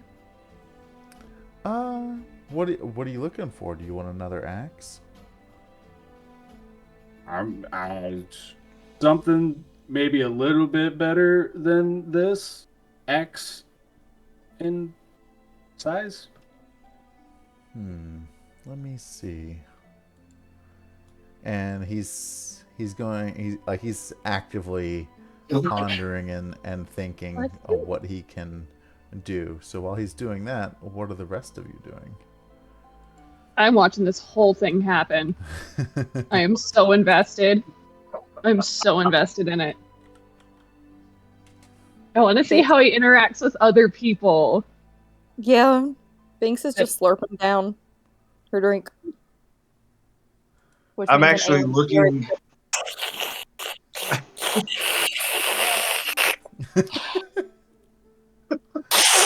like, that's all that you can hear. I'm looking outside the window because I'm actually really interested in the fest because it's like one of the coolest things that I've seen. So I'm just like peeking outside, looking at everything that's happening outside.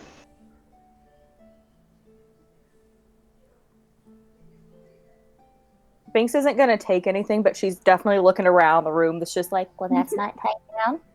Neither is that. like, she's just taking note of everything.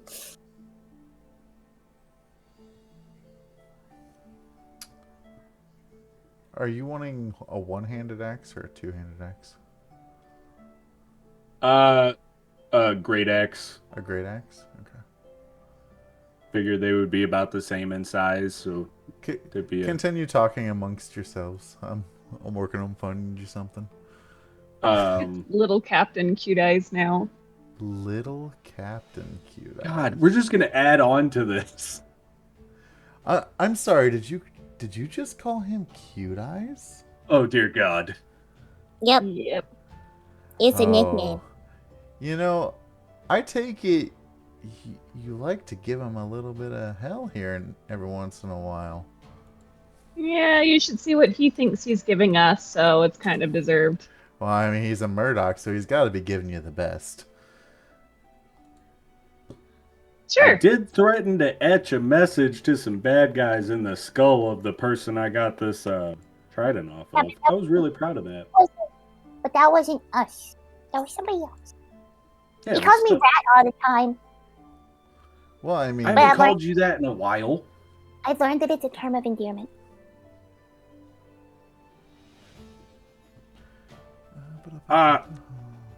So sidebar.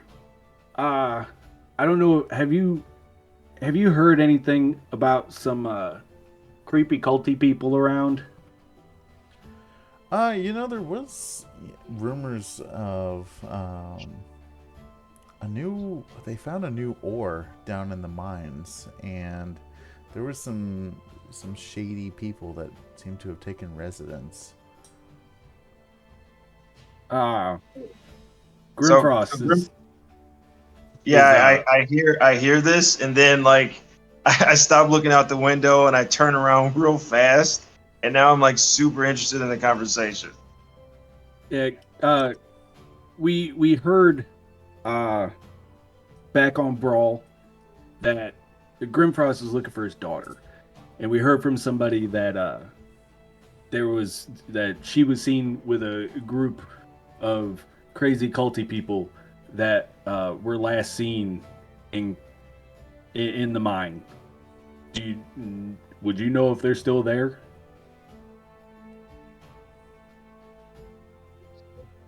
Sorry, I was reading. What was that? I had asked if I had meant or told about how we found out about Grimfrost's daughter being with the cult and possibly being in the mine, and if he had any idea if they were still in there. Well, you know, there was this small group that I don't know if they were living down there, but they were consistently going down there. Trying to think, there was one that was they were fairly taller. You couldn't really make out any features on them, but they just almost had this dark, shadowy aura about them. Wait, so you saw some of the people? Like, could you point out if you saw a specific person? I mean, Probably not, because sometimes I think it's from heat exhaustion. But you know, Do you hydrate? Do you hydrate? I feel like you need to hydrate. oh, believe me, I drink plenty of beer. No, I mean water. What is water? Just the thing that your body's like 95% of. Dwarves are made of just straight iron. You can I'm see just like a gonna little. go. I made and slam my cup down twice on the counter. With that, thankfully, Aylin's too far away, but you can see Binx pull out her tiny little letter opener, and she's like, I just cut a rider, and he bleeds iron. Then it's true. she's just like, oh. How long ago was this? Was this 2-3 months ago? 6 months ago? I mean, on and off. You know, they kind of moved in. I would say probably, 6 months to a year ago. But I think the last time I saw some shady people might have been just a couple weeks ago. I'm just gonna kind of put a hand on Grimfrost's arm and go just to kind of steady him. He likes to get a little worked up when he gets his stuff, and just kind of look at him and go, "It's a good lead. We'll check it out." Okay. Okay. Well, you're right. You're right. Please don't tell everybody's me you're going here. there. We're definitely going. I'm going. We're going. Okay. All right. Not right now. I gotta settle down, but we are going. There's a lot down there in the mines that terrifies even the bravest dwarves. And I don't know if these people are part of that or if it's, deeper than that. I want to look out for your safety. Little Ryder here, I don't even really want him going. We can just go take a peek. There's no harm in just taking a look. Doesn't mean we gotta go. You take a hurt look, anyone, and then you get out.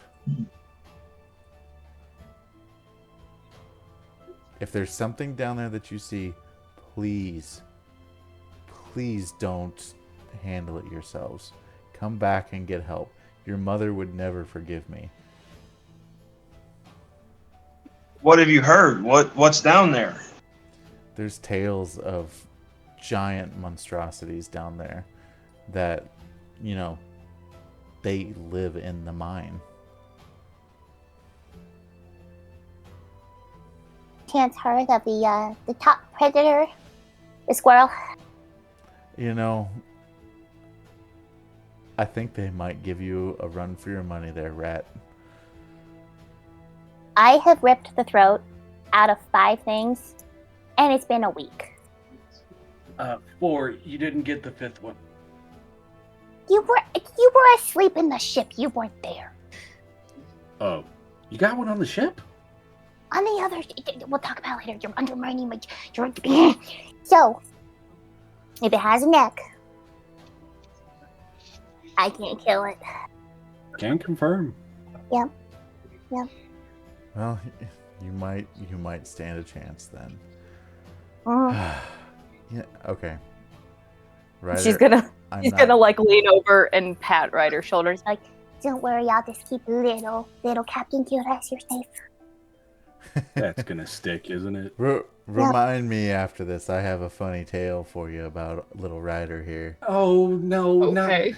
Don't need that story. But Ryder, if you're going down there, I want you to at least be able to defend yourself in case something tragic were to happen. And he gets one of the great axes off the shelf behind him. It's pure dwarven gold. It has some beautiful gems inlaid in it, and it looks like almost like clockwork gears. And he's like, this is one of my my newest inventions here. It's a clockwork great axe, and it has in the hilt. When you land a successful hit, it causes these barbed spikes to actually protrude from the blade. I haven't tested it out on something living, but I think it would help you be able to defend yourself a little bit. I just kind of I pick it up, kind of give it a little bounce, and then kind of step back away from the group and kind of do a little couple of flourishes with it before settling into the little backstrap I had for Bane, kind of taking on the weight, give it a little bounce to make sure I can still move, and I hold my hand out to give Ballin a handshake and go, "Thank you, Uncle. I'd greatly appreciate this." I do have one request while you're trying to figure out Bane. This gem here is incredibly important, and if anything happened to that, it would be absolutely devastating. So if you, whatever you do whatever you got to do. Just please do not hurt that gem. I'll see what I can do. No, it's not a see what you can do, sir. It's not a gem. It's a gemma. Excuse me, Rat, but who is the expert blacksmith? I don't know, man. I haven't met you before. Anyway, All I know is that stone is part of a person. let's go. Do what? Don't worry about it. We just put it in that. It's an incredibly long story. Let's go over here and where's my dwarven courtesy? Let's get you all another drink. And I can tell you a fun story about little Ryder Murdoch. I don't know if he's told you, but maybe he shouldn't tell you, but Ryder used to be involved with a rough group of people at a very young age before he had any of that peach fuzz that he calls a beard. It is a fully grown beard, and you know it. He was known for his little stature, and he was daring and willing to do just about anything to be included. He was almost a little bit of an outcast. He was on a mission with this guild. Wow. What was that group called, Ryder? Iron Rats. Oh, that's right. The Iron Rats. They're a work of art. I can definitely tell you they're not the best, scoundrels in the city. But, of course, Ryder found his way to get involved, right? So they decided that they were going to go on this job and try and rob just this beautiful sapphire crown from the Cave of Whispers. And Ryder, trying to show off, surprise, like he does, he ventured deeper into the cave. And encountered a series of intricate traps. There were some puzzles that he wasn't quite able to figure out right away, but he kind of fumbled his way through it, got a couple scars. But despite his reputation, Ryder's overconfidence got the best of him. In a room filled with pressure plates that were glowing with symbols, he thought he had deciphered the correct pattern to progress further through this cave safely for his team, right? With a proud smirk, he confidently stepped onto what he believed to be the next pressure plate in the puzzle. However, instead of triggering the door to open the path and reveal itself, a hidden mechanism sprang into action, and to his horror, a powerful gust of wind erupted from the floor, causing his cloak to fly up, revealing a pair of embarrassingly mismatched socks and some undergarments that had red hearts on them. As if that wasn't enough, the gust of wind also carried away his map, leaving Ryder disoriented and lost within this labyrinth of a cave. He stumbled around what felt like for hours, trying to retrace his steps, and found a way back on track, all while nursing his wounded pride because the rest of the crew was laughing at him. After a series of wrong turns and accidental encounters with slimy cave creatures, Ryder managed to locate the Sapphire Crown. Though he successfully completed his mission, he couldn't help but feel a twinge of embarrassment whenever he glanced down at his socks. Word of his misadventure, of course, spread all throughout Cazamoon, and from that day forward, Ryder was affectionately known as Little Ryder the Mismatched. It seemed to have followed him all around, reminding him to never underestimate the dangers of both traps and fashion. Dude, you got pantsed by Mother Nature. Yeah.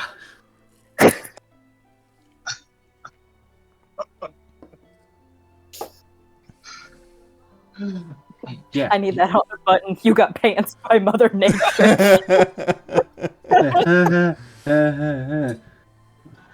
Try doing your own laundry when you're that young.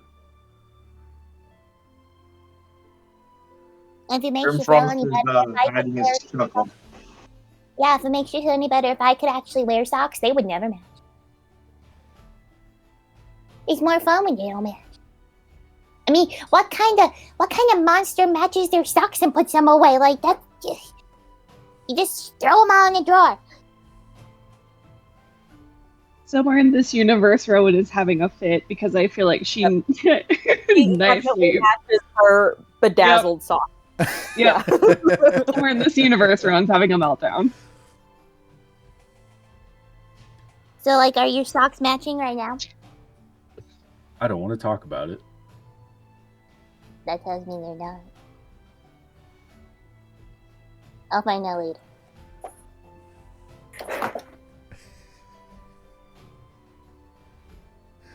Oh, what's wrong, Little Ryder?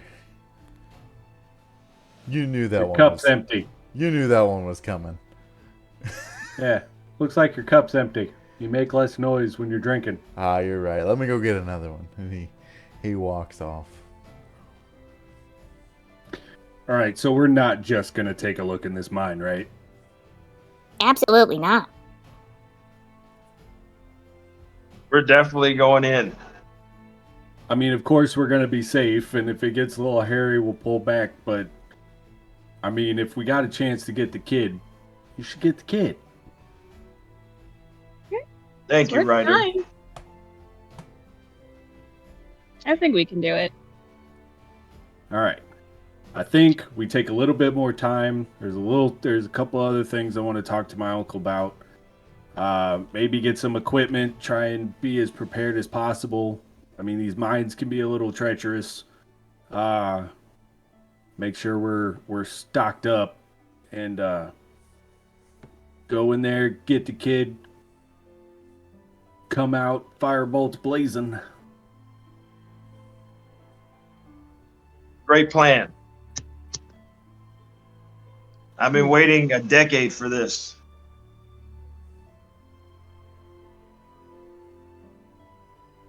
You guys have supported me, so I'm here to support you right on back. Let's go. You hear a tiny little burp come out of Binx, and she's like, Yeah. I shouldn't have put 2 of these in me. Well, here, let me show you guys something so you'll fit in a little bit. Normally, when stuff like this happens, it's a little group of dwarves that just agreed to do something incredibly stupid. So, you take your cup, you yell at the top of your lungs, Iron Maid, and you tap twice the bottom of your mug on the table, and you drink till you fall out of the stool. Well, looks All like right. 2 of you are already there. I'm not even close. But I I raise my Maid. mug up and scream, Iron Maid! Slam twice and just chug the I- rest of the mug down. Iron Maid. Iron Maid. All right, every one of you, roll me a Constitution saving throw.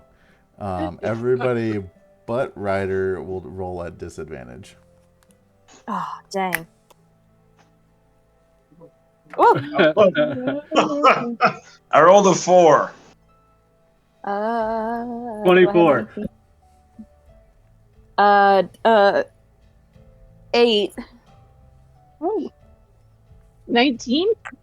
Okay, so when we start next week, Yeah. Grimfrost and Binx are going to be super drunk. Aylin is a little tipsy, and Ryder is encouraging all of this. Gotta love And that you know what? plus 7 on a con save. Since Portia isn't here, Portia is drunk too. Oh. I will constitute it to being an elf. I'm doing pretty good so far. Guys, thank you so much for hanging out with us tonight, and we finally made it to Ironhold, and we're making some progress on several different storylines here. It's it's the first time I've had to focus on multiple different things, so thank you so much for hanging out. Tune in tomorrow. I believe they are doing more miniature painting. Those guys are killing it. And yeah, we will be back, hopefully a full squad next Wednesday. Anybody got any outro notes? If not, I'll give my character sheet to somebody and they can play a little drunk squirrel on the side. Sounds like a plan. Guys, thank you so much. Know that we love you. And of course, if you want to contribute any fan art to the shenanigans that happened tonight, you know where to send it. Post it in the Discord. Fan art to show off again. Look at that fan art. Yeah, it's so good. So pretty. So good. Was given this at Denver Annex. It's gonna go on my wall. I just want to be able to show it. It's literally gonna go right there. Right there. As creators, we're all suckers for some good fan art. This is the coolest thing I've ever been given. That it is like so cool. Like So cool. I'm saying that It's right now. so This is cool. the If coolest someone can thing. make some fan art of me as a DM, like super shady, like, we don't need that. Guys, have a great night. We will see you next time. Peace and love.